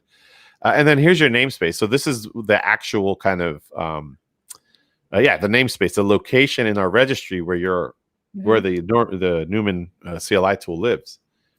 And then from there, right, then you can start using it. So if you look over here, there's some usage examples, but they're basically 3 elements to an orb. It's the commands, executors, and jobs. This CLI only has commands, which is that Newman run command. And then here's your Newman Docker as well, right? So you can say, hey, and it'll pull this down from wherever. And by the way, this is open source. So you could actually see how this was built, right? One of the cool things that CircleCI did in version 2.1 was add the capabilities of parameterized YAML. So our system now enables developers and users to build parameterized patterns, things that happen over and over again in your system, and you can basically eliminate a lot of that fluff code that's in or redundant code that's in the config files. And that's basically what it's doing, right? So if you look here are the parameters for this Newman run command, right? And right, you're basically saying, hey, here's a string, hey, here's that environment file path that we want to use, right? And call the Postman API to get information. So like instead of me having to install it and all that, I could leverage what's already out there. And here's some other commands that you can define. So this orb, if I'm reading this correctly, the executor is Postman Newman Docker. So they're using the Newman Docker image. If you could get in the head of whoever made this orb, why do you suppose they use the Docker image? No. So okay. So this, what we're looking at is a command, right? So commands don't really care about the executor.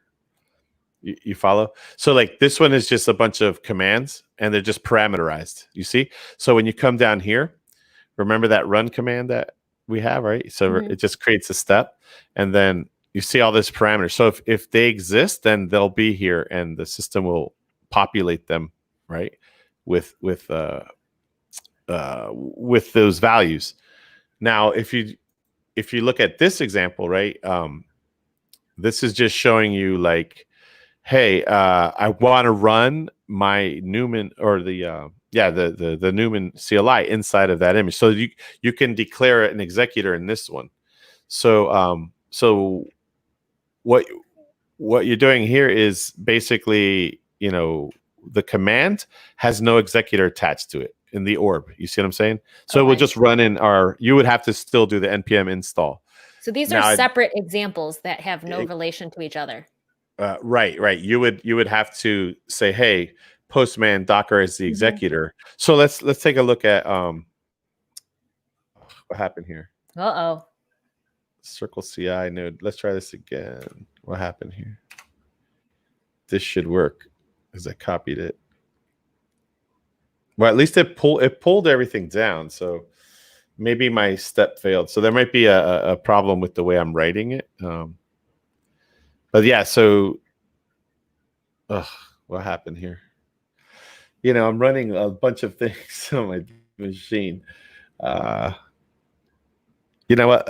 While that's running, let's just go ahead and push it up because we're running out of time and I really want to get at least a run done. So I'll let that go. We'll abandon the CLI tool and maybe jump back to it later. Okay, so let's go ahead and go back to the code. So we got a nice tight piece of code here. I'm just gonna close that up to make sure that we're good.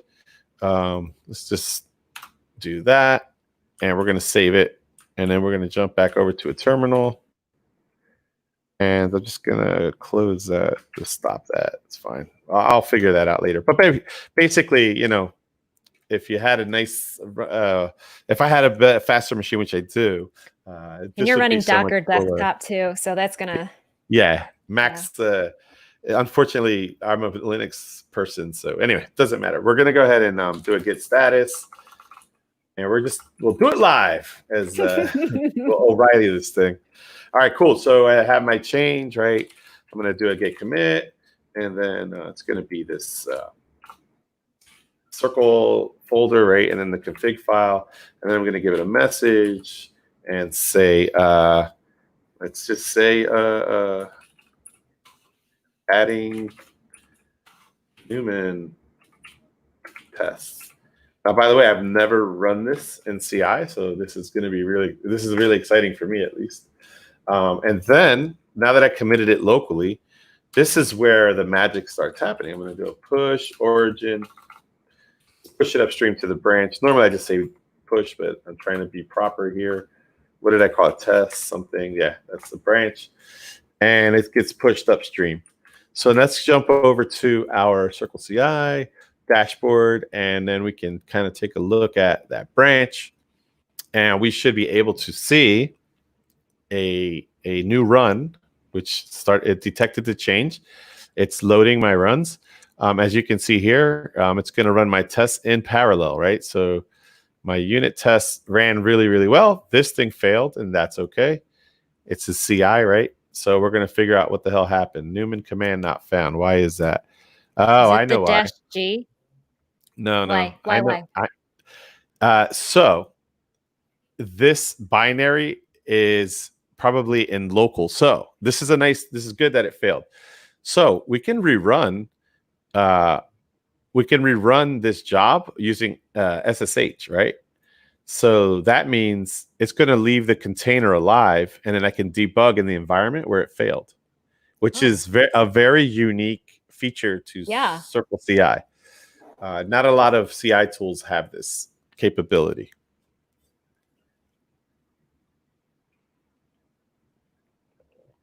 So this should fail.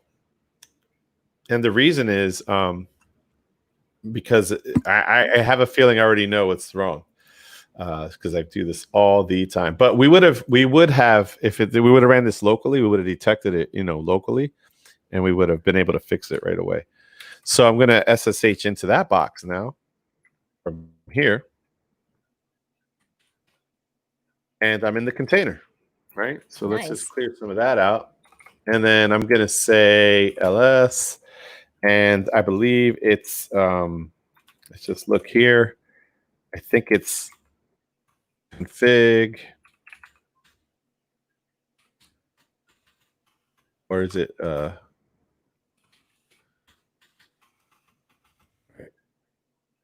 see, ls. Let's do this, la. And then from here, okay, I know what I have to do. Need to run that command, npm, install, and then Newman. So this should,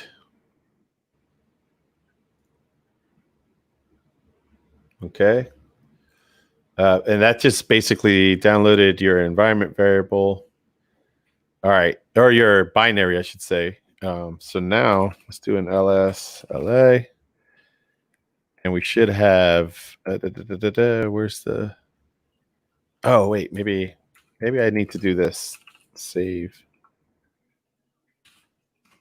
would be the problem,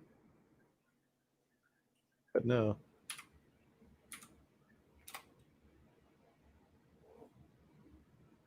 So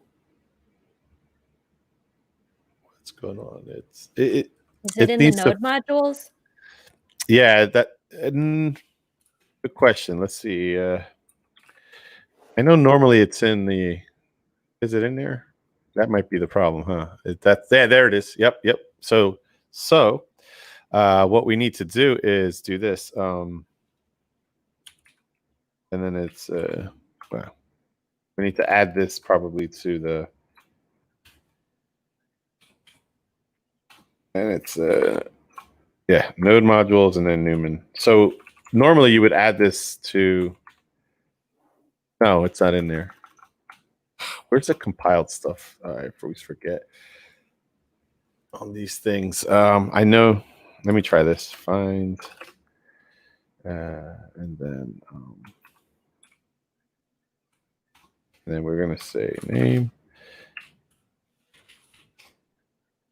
There we go. There it is. So it's in the dot bins. So here. So that's where it was. Okay. That's what I was looking for. Did you have to install it after you SSH'd into here? Yeah. Yeah.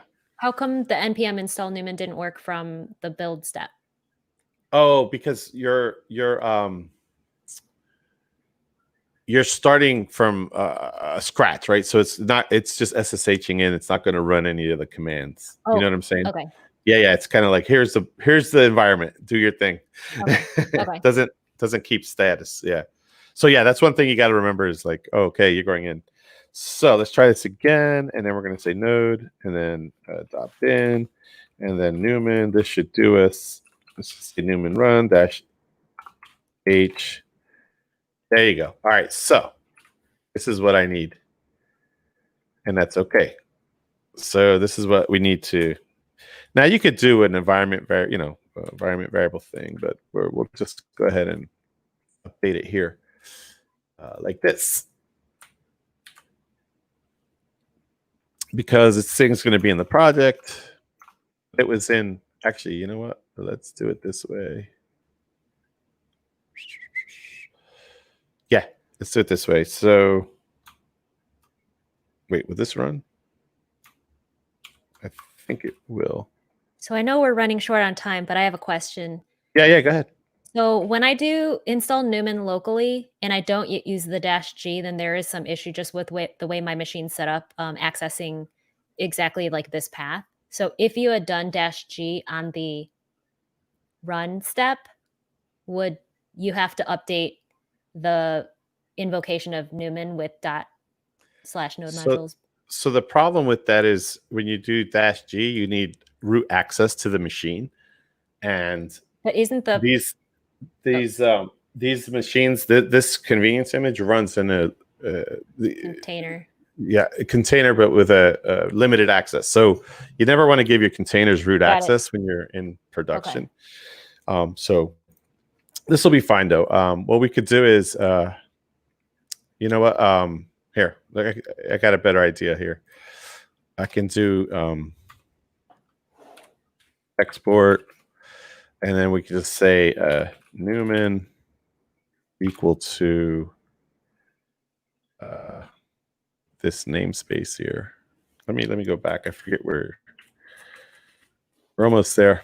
But this is again, right? Somewhere where you. I'm learning all sorts of YAML tricks. Yeah. So this is I'm trying to run this from actually. Yeah, this should be fine. Yeah, we're in a.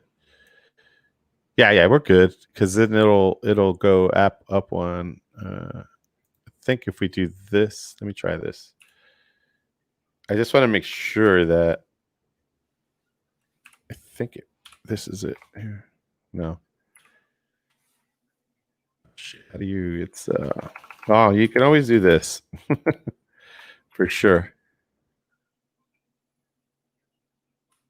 Why is that?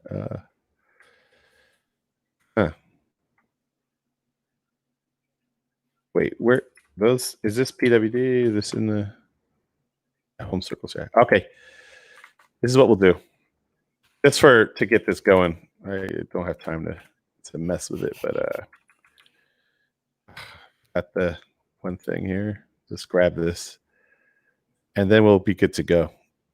This is the complete package, right? So we know at least on that YAML. In that YAML, it'll work that way. Yeah, so what we'll do here is say Control V, and then yeah, we can get rid of all this here. So basically, yeah, there's ways around it. I just don't have the time to mess with it right now. We'll just take this out, and then we'll save it. So this should run our bin, and you could test it as well by doing like just something like this, and then go back to the like I said, the container, you know, and debugging. Oh no, that's not what I wanted. Damn it. Oh, that's how you get rid of that. All right. One more time. I wanted to grab this information. Then do. All right. Why is wait, what? How is that? Oh, put a tilde. No, it's because I'm going straight to it. Let's just do this maybe. Oh, doesn't like it. What is going on? Because you're in home CircleCI. Should work though. See, it works there. All right, you know what? Who cares? I'm gonna do this. I know what to do. Real quick, we're just gonna in our file just to get it over with. Little hack. Do a little quick hacky thing there. So we're gonna install, and I'm gonna do this as well. Like save. Then I'm just gonna take this. Wait, don't you just remove the dot? You need to start with the slash, right? Because you're already at CircleCI. Yeah, no, I'm just gonna copy that binary over, and then we're just gonna use it like right in the project. You know what I mean? So it's just super simple. We're exhausted. No, I wish I could get the like we could suss this out locally, but yeah, I'm just trying to like get this done real quick. So so we're gonna do this real quick, and then we'll just say like, hey, post it in the root of the project. That's okay.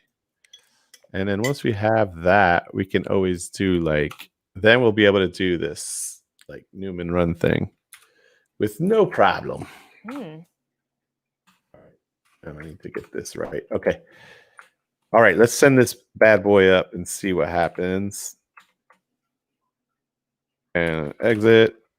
All right. Get status. I mean, we can go over a little bit as well. If you're okay, I can stay until we get it. You have your family to think about, Angel. Oh no, yeah, but like I have a buffer window. I'm just trying to keep it. In your YAML, do you need to end that line? Which one? That no, one. they're all new lines. Yes. Okay, right. That's what this pipe does. Oh, you added the other one because it's the same line. Got it. Okay. Yeah, I took the pipe out of that one because it's the same. Wait, just on 32, I put this in the wrong place. Good catch, because it needed to be here. That's just the descriptor. That's okay. So we have copy. We'll just copy that real quick, and then we're copying it into the current directory, and then that should work. So yeah, let's go back and commit. So let's see. All right, cool. Let's do a quick commit, the same commit, and then push it up. Yeah, we'll get this going. I do have a little bit of buffer. I'm just trying to. It's more for me to like, because I'll obsess over this. You know how I roll. You experienced that already. So, and then so one thing, when you have your SSH running, this thing will stay up for like 2 hours. Okay. So you have to cancel it if you're done earlier. You know, then we'll go back and check out our new build. Hopefully, I really like that. What do you call that? Being able to SSH into your containerizer? It's just rebuild with SSH. Rebuild. Okay. Yeah, and we failed again, but that's okay because hopefully it's not the same error. Bin bash copy command not found. It's CP. Gee whiz. All right. Oh my god. Somebody didn't tell me. That's okay, but I like that. That's an easy. I'm over here going all English on this thing. Like literally. Ooh. You know how long I've been working with Unix, and oh, that's a rookie ass move right there. So see, even old vets make those damn mistakes. All right, let's config, and we're gonna push.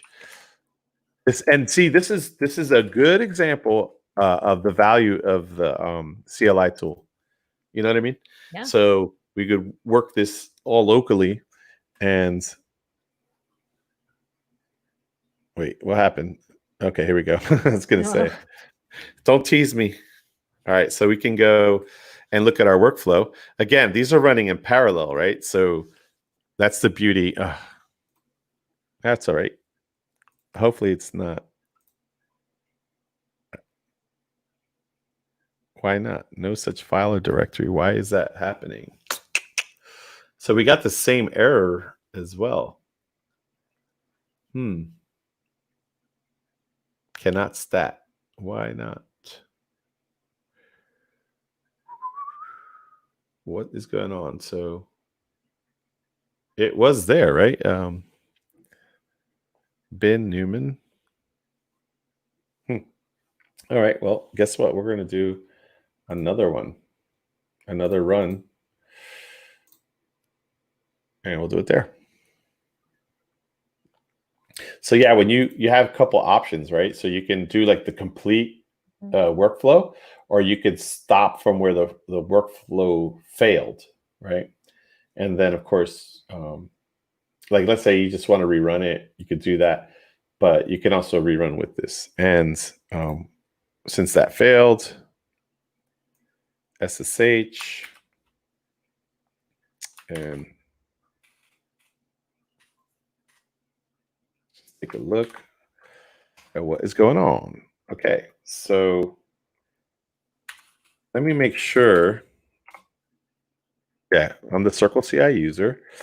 And then, so last time we did node modules. Yeah, see, there's nothing installed here. /LA, right. So let's go ahead and run this again. What was it, npm? You know, I'm gonna take your lead here and do a -g, see if it does it. Maybe that will help us. I know with these images sometimes, yeah. See, it's a permission problem. So what we could do is, I guess, run it as sudo. Let's try that. We could always try that, right? I'm not always keen on doing that, but for simple things like this, see.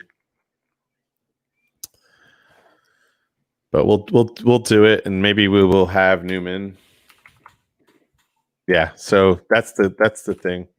We're gonna have to run it as sudo. That's okay. I'll just grab this command, and we'll pump it out into our. Instead of doing all this hacky hack, actually, it's up here, right? Yeah. So again, right, like you actually said that earlier, and I was being a butthead, so Mr. Stubborn. I just always have like hit or miss with the sudo commands in these containers, and it's a real pain. Well, can you call it from root though? Can you call Newman from root now? I didn't see where it was. Oh yeah. So it is. Yeah. So you see where I was yeah. Okay. Newman, and then I could say what run, right, and then H. Yeah. See. So you were right. I should have listened to you like 20 minutes ago and just went with it. But that's development, right? When you're, I just always have issues with these silly ass containers, especially when you run them without privileges, right? And it can be a pain in the butt. It's interesting behavior. Yeah, for sure. And again, not all containers are the same, so or images are the same. So let's see, we got that Newman run. Yeah, this should work now. I'm happy with it. Let's go ahead and publish it, or at least yeah, get it committed, and then we're gonna push, and hopefully we will have a functioning, at least get us to the next level, right? Let me cancel this because we're done with it, and then we can go back here.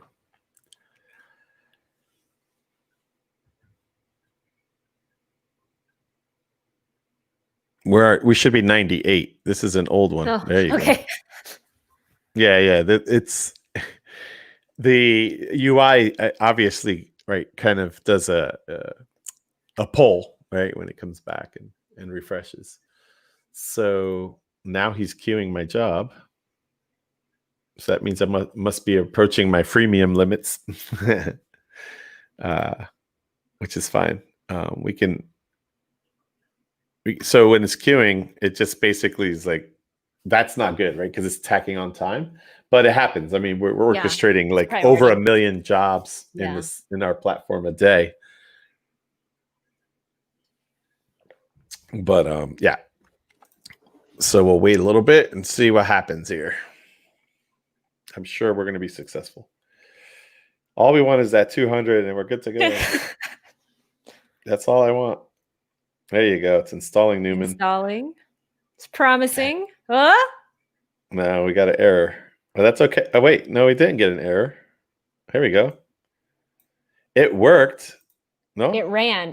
Yeah. Yeah, we got it. It passed. 200. But I think Newman, I have to tell it like, yeah.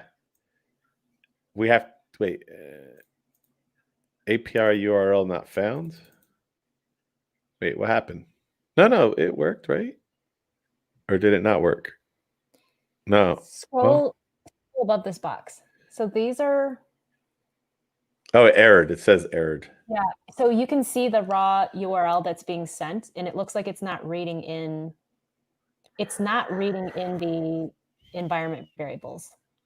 So I think something's wrong with the -e. Maybe. Oh, I see. Yeah, you're right. Yeah. Okay, but it is accessing it, right? Yeah. Okay. So maybe yeah. You know what? I bet you it's these quotes. Oh. No, wait. No. Wait. Let's think about that. So, get address. No. Can we see the? Is that the syntax for Newman API key in CircleCI? Yes. This is so we could check, right? Remember, this has the. Well, it works. It works because we already got a collection to run. It's the environments that are the issue. Ah, I see. Yeah, no, right. The environment. So could it be that oh yeah, you know what? Maybe it could be this. I might be wrong with this. Is it a / I think it might be a /. So yes, you debugged it already. I'll tell you what, why don't we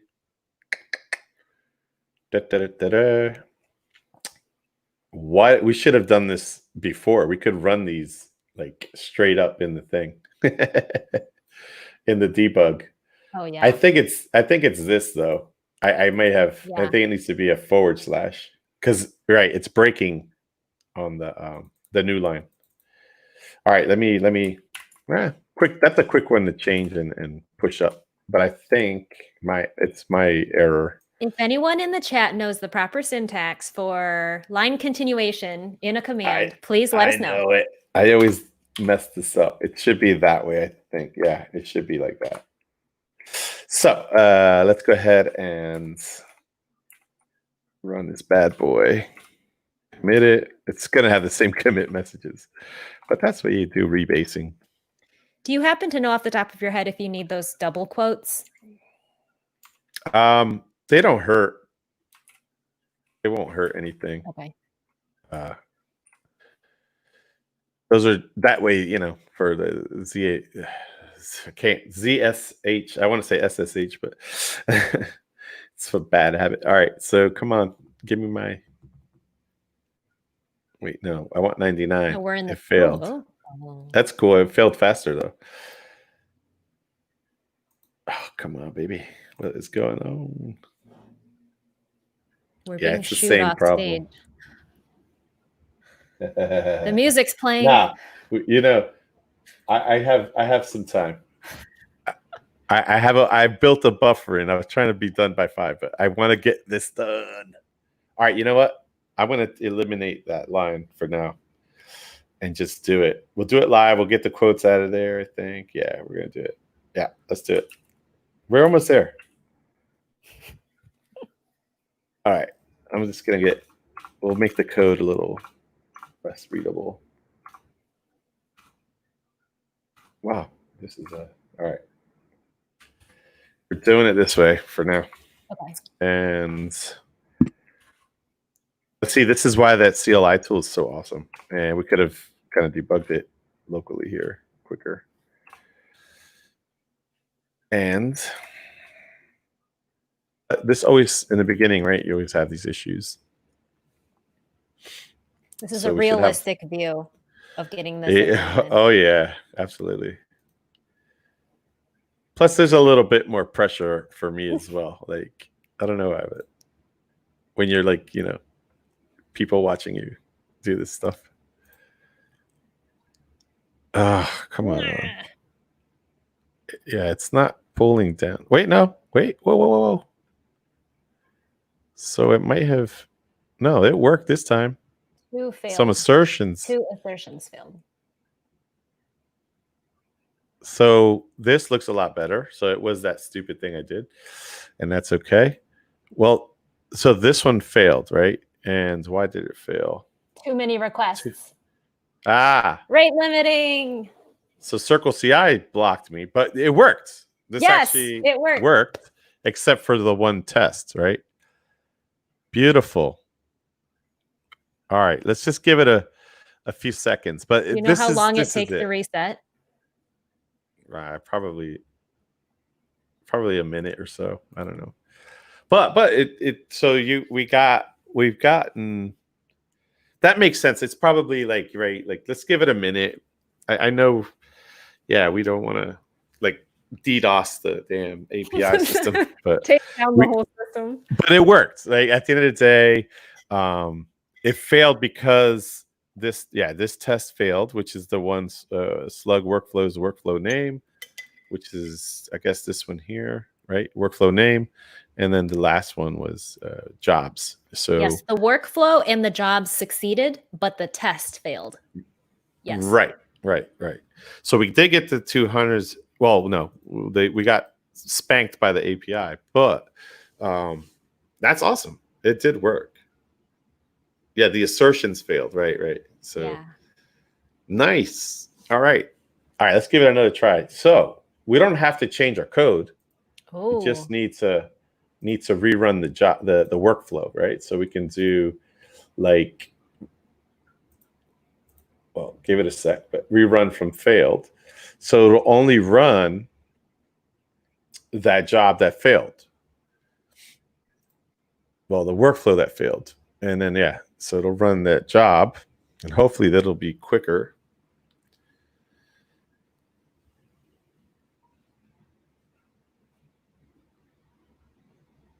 Yay! Yay!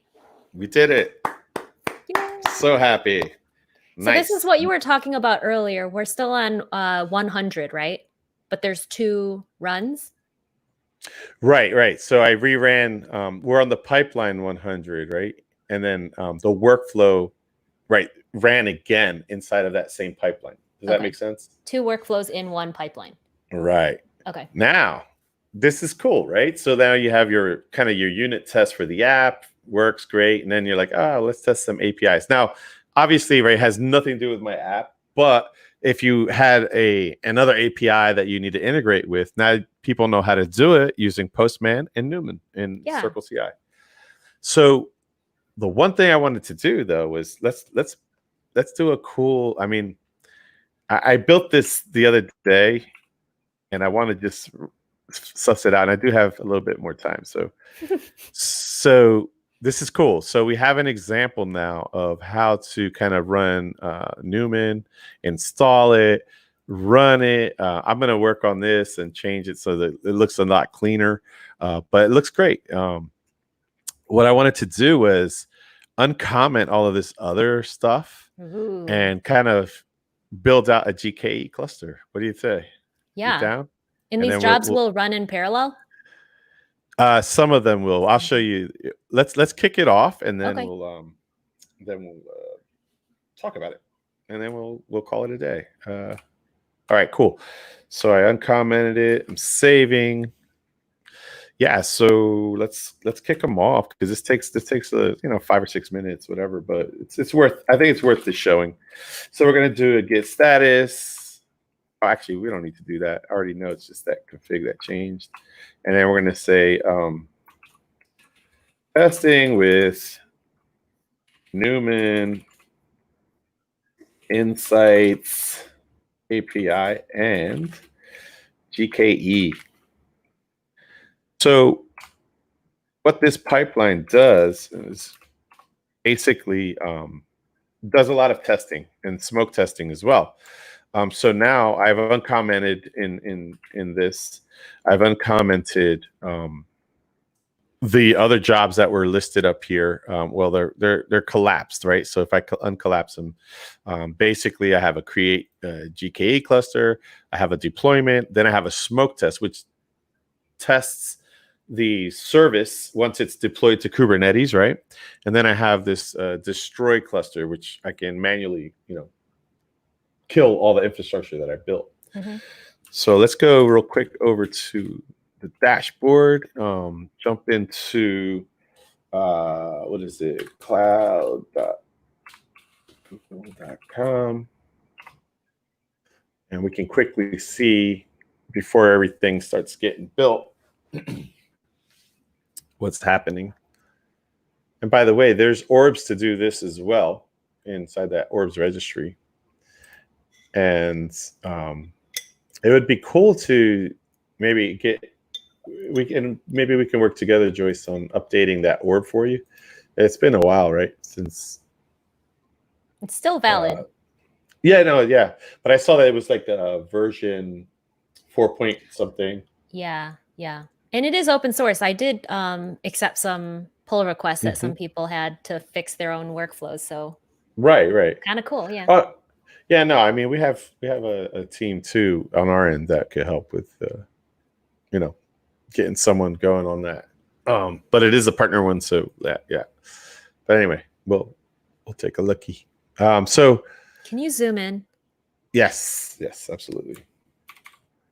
So what we're doing here is I just wanted to show off that pipeline. I don't know why it's taking forever. It's all the stuff I'm running, but this is the Google Cloud Platform dashboard, and basically what I'm doing here is showing you that there's nothing, or there was nothing, there shouldn't have been anything living in the Kubernetes, in my Kubernetes cloud, and on GCP, and I really need to get a new computer. I'm going to hit you up for help. I fell in a big black hole doing EKS, and Google Cloud Platform is going to be my next foray into the Kubernetes world. If you're going to mess with Kubernetes in the cloud, Google has, in my opinion, the fastest service. I heard Microsoft is like on top now. I don't know. I can get a cluster up and running in a few minutes. But basically, right, it's building my cluster now based off of that commit that we made. So let's look back in the CircleCI. This is okay. We haven't failed. We should be at 102 or 101. Okay. So I don't know why it's saying failing. Oh, it might have been the request again, right? Yeah, we're getting rate limited. Yeah.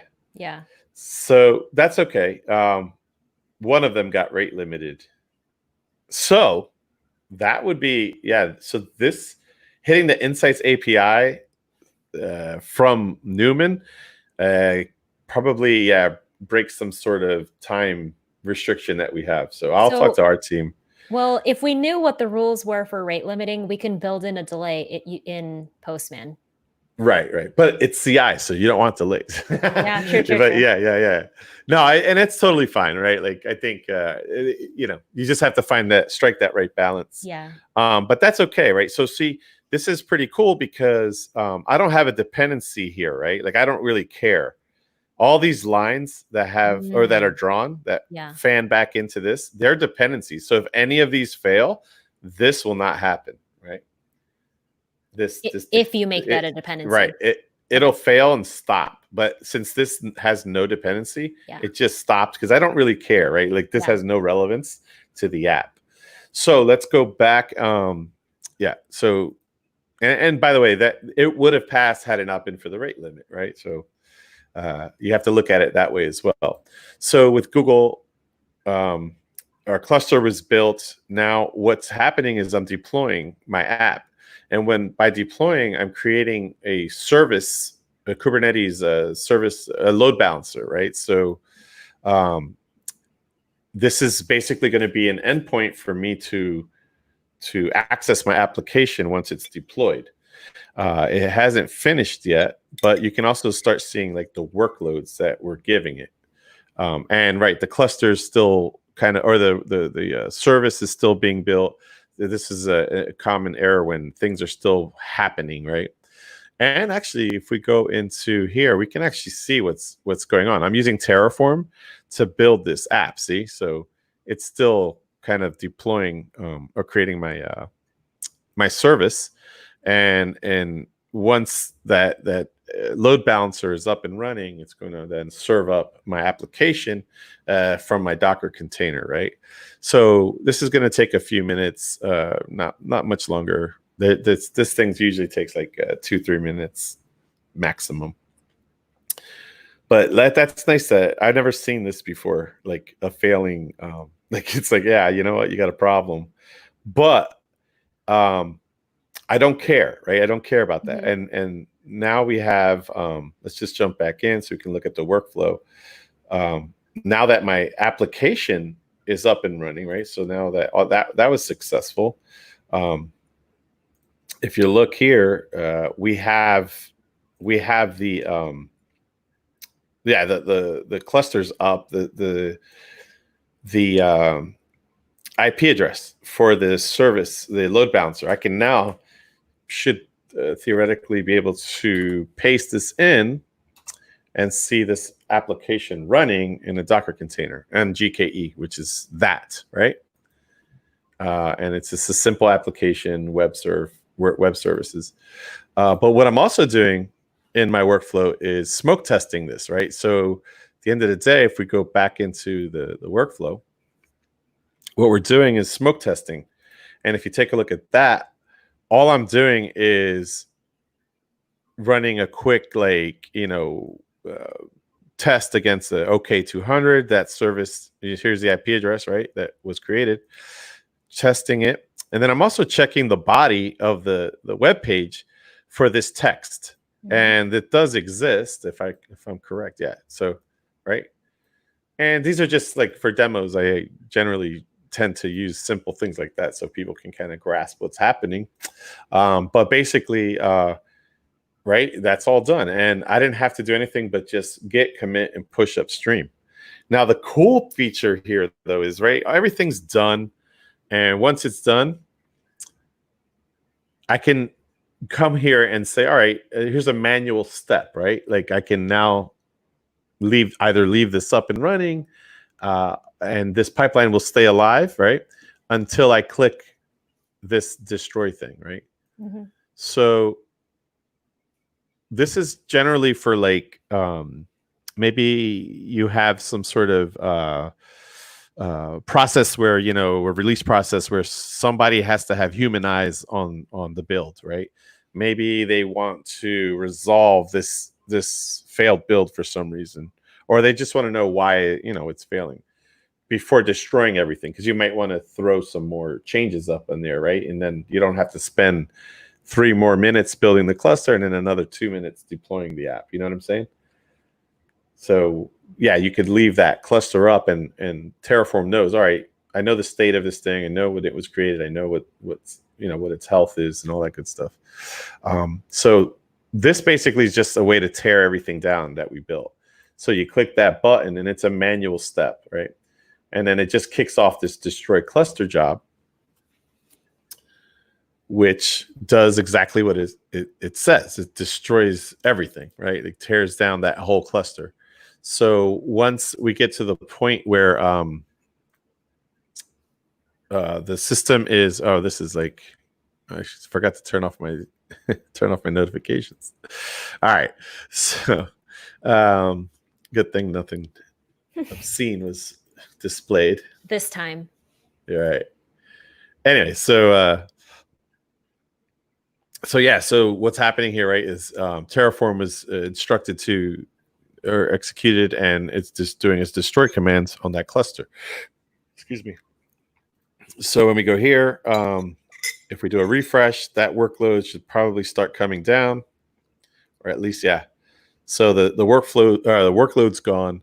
This load balancer is gone as well, and now the cluster should be in a state where it's being destroyed or deleted, and I expect it to be, yeah. So if you look here, right, this cluster is being deleted. So there you have it, right? Like simple kind of pipeline, very powerful things you can do, including running API tests against APIs using Newman and Postman. Ephemeral. So I have a question for you. How common is it for like people using Newman to have rate, to get rate limited and such? Is that a common thing, or? Well, if you're relying on public services or partner services, then it's a part of life, right? But unless you're doing load testing, I mean, you shouldn't be hitting that as part of your CI/CD. Like theoretically, don't set up your stuff like that unless you're trying to like hit some limits, right? You're trying to hit that 429 because you want to make sure that your rate limiting process is still in place. Yeah, no. So that's the thing. I need to dig in to my people and see like what the actual rate, or maybe it's on the site. I don't know. Like I said, I'm new to that API, so yeah. No, but that's yeah. I've believe me, I've written so many integrations into things like yeah. So you do encounter that, and maybe would it be like really difficult to kind of show us real quick how you would set up a sleep or whatever, or an idle? It's JavaScript, so like I would have to Google. Okay. It would literally be like timeout. So last time, just timeouts. Yeah. So like last time we there might be an inbuilt way for Newman to do that, but even like the demo that I showed earlier running from the CLI, the Echo is a good one it has like I think it actually has like a sleeper in there, a timeout. I'm assuming Yeah. So you click the button, you click the little snippet that inserted like make sure that this property is here. But you can write vanilla JavaScript to do whatever logic. Like the more advanced workflows, you do need to write JavaScript. Okay. Unfortunately or fortunately. But however you want to imagine it. And then if you want to call things in parallel using Newman, there's ways to do that too. And you had Insights API tests preceding the GKE cluster, but the smoke test that you ran after you built it, you can run, I mean, Postman's a client, right? So you could have hit that endpoint. You could have looked for that text on the web page. You could have looked for your 200 at that time. Right. Yeah. So, this smoke test is, so I was doing a demo a while back, and I found this this smoke testing is actually a cool little bash framework for smoke testing. So I used now that I know Newman's out there, I can leverage Newman to do those bits, and do a curl request against the 200, and guess what? I will be using Newman moving forward. But I'm one of those like, let's do it in Bash, because it looks clean, like, you know what I mean? It could be a little fun project, but and you know what? I am going to start using Newman on this smoke test example. So thank you. Yeah, I mean, it's pretty easy to do now that you know how to do it. It's just and you always knew that you could, but you just never you have the tools. Yeah. No, but this is great. But I think that's it, right? Like, I think we accomplished what we set out to do. Is that the end? Yeah. I mean, we could do another thing anytime. There's always something more to do. And I appreciate that you try to keep things very simple so that conceptually people understand what's going on, just knowing that there's more that you can do. So maybe we could do a part 3 where we use Newman to smoke test the shit out of that cluster. Right? I think I like that idea. But cool. Maybe in July. Yeah, I really liked what we did because it kept things simple, but it hurt me in my heart that we were just doing the most but simple tests and showing people like the most but simple Yeah, but scenario. that's the beauty of it, right? Like Yeah. we can switch this Insight API to something else. Like Yeah. I could have easily, where we won't get rate limited. It's hard. Yeah. But we just kept going with the example. Yeah. And no, this is awesome. I'm so happy that we went a little over, but that's always Yay. expected. Yeah. And I'm actually within my buffer, and I'm not going to get in trouble. So Okay. Sit back, chit chat. But see, this is really cool because again, right? Like you can see that we have a few minutes of like literally look at that, building a cluster in 3 minutes. And that's, by the way, that's not even like there is some time to be shaved off of there because there's a lot of prep work for spinning up the environment on CircleCI's part, right? Like, so there's some fluff in there too. And same with this. So like in like literally 5 minutes with all the fluff and everything, maybe 5.5 minutes or closer to 6 minutes, we built a cluster, smoke tested it, and then destroyed we can destroy it. Yeah. So without, I don't know if there's any questions or comments. I didn't see anything else. But yeah, I want to thank you, Joyce, for again hanging in there with me and yay, we did it this time and working together. Yeah, and I want to maybe I think let's plan for another one of these. They're fun to do some smoke testing with Newman instead of that other framework. I want to see more in that. I like that diagram because it's really easy to visualize like what's happening and what's holding up what. I want to see that grow with tests. Sure. And by the way, you're a contributor now, so you can actually that's right. Like play in this sandbox here, or you can take that config and build your own, right? Like you have access to this. So and on the back end too, right? So you can go into the project settings and look around to see what's happening. So if you wanted to do your own, kind of demo, I'll drop something in there. Yeah. Yeah. So like, just let me know if you need help. But yeah, everyone, I know we have a few people. Wow, 6 people still. That's cool. You stuck with us. Yeah. Please let us know if this was useful for any of you. That'd be awesome. And yeah, we'll see you. I think I'm doing another one on Friday with Leon from VMware. Ooh. And yeah, we're going to be playing around with serverless. So maybe we can get that going and bring Joyce on to test their serverless apps. So hot right now. Yeah, I'm not a big. I haven't bought in fully into it yet. I think it's.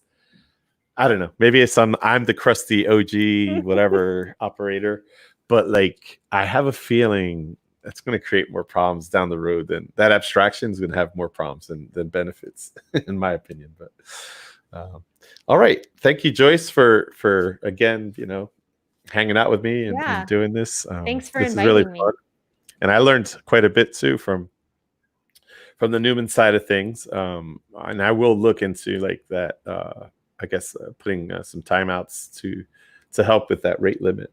Yeah. Cool.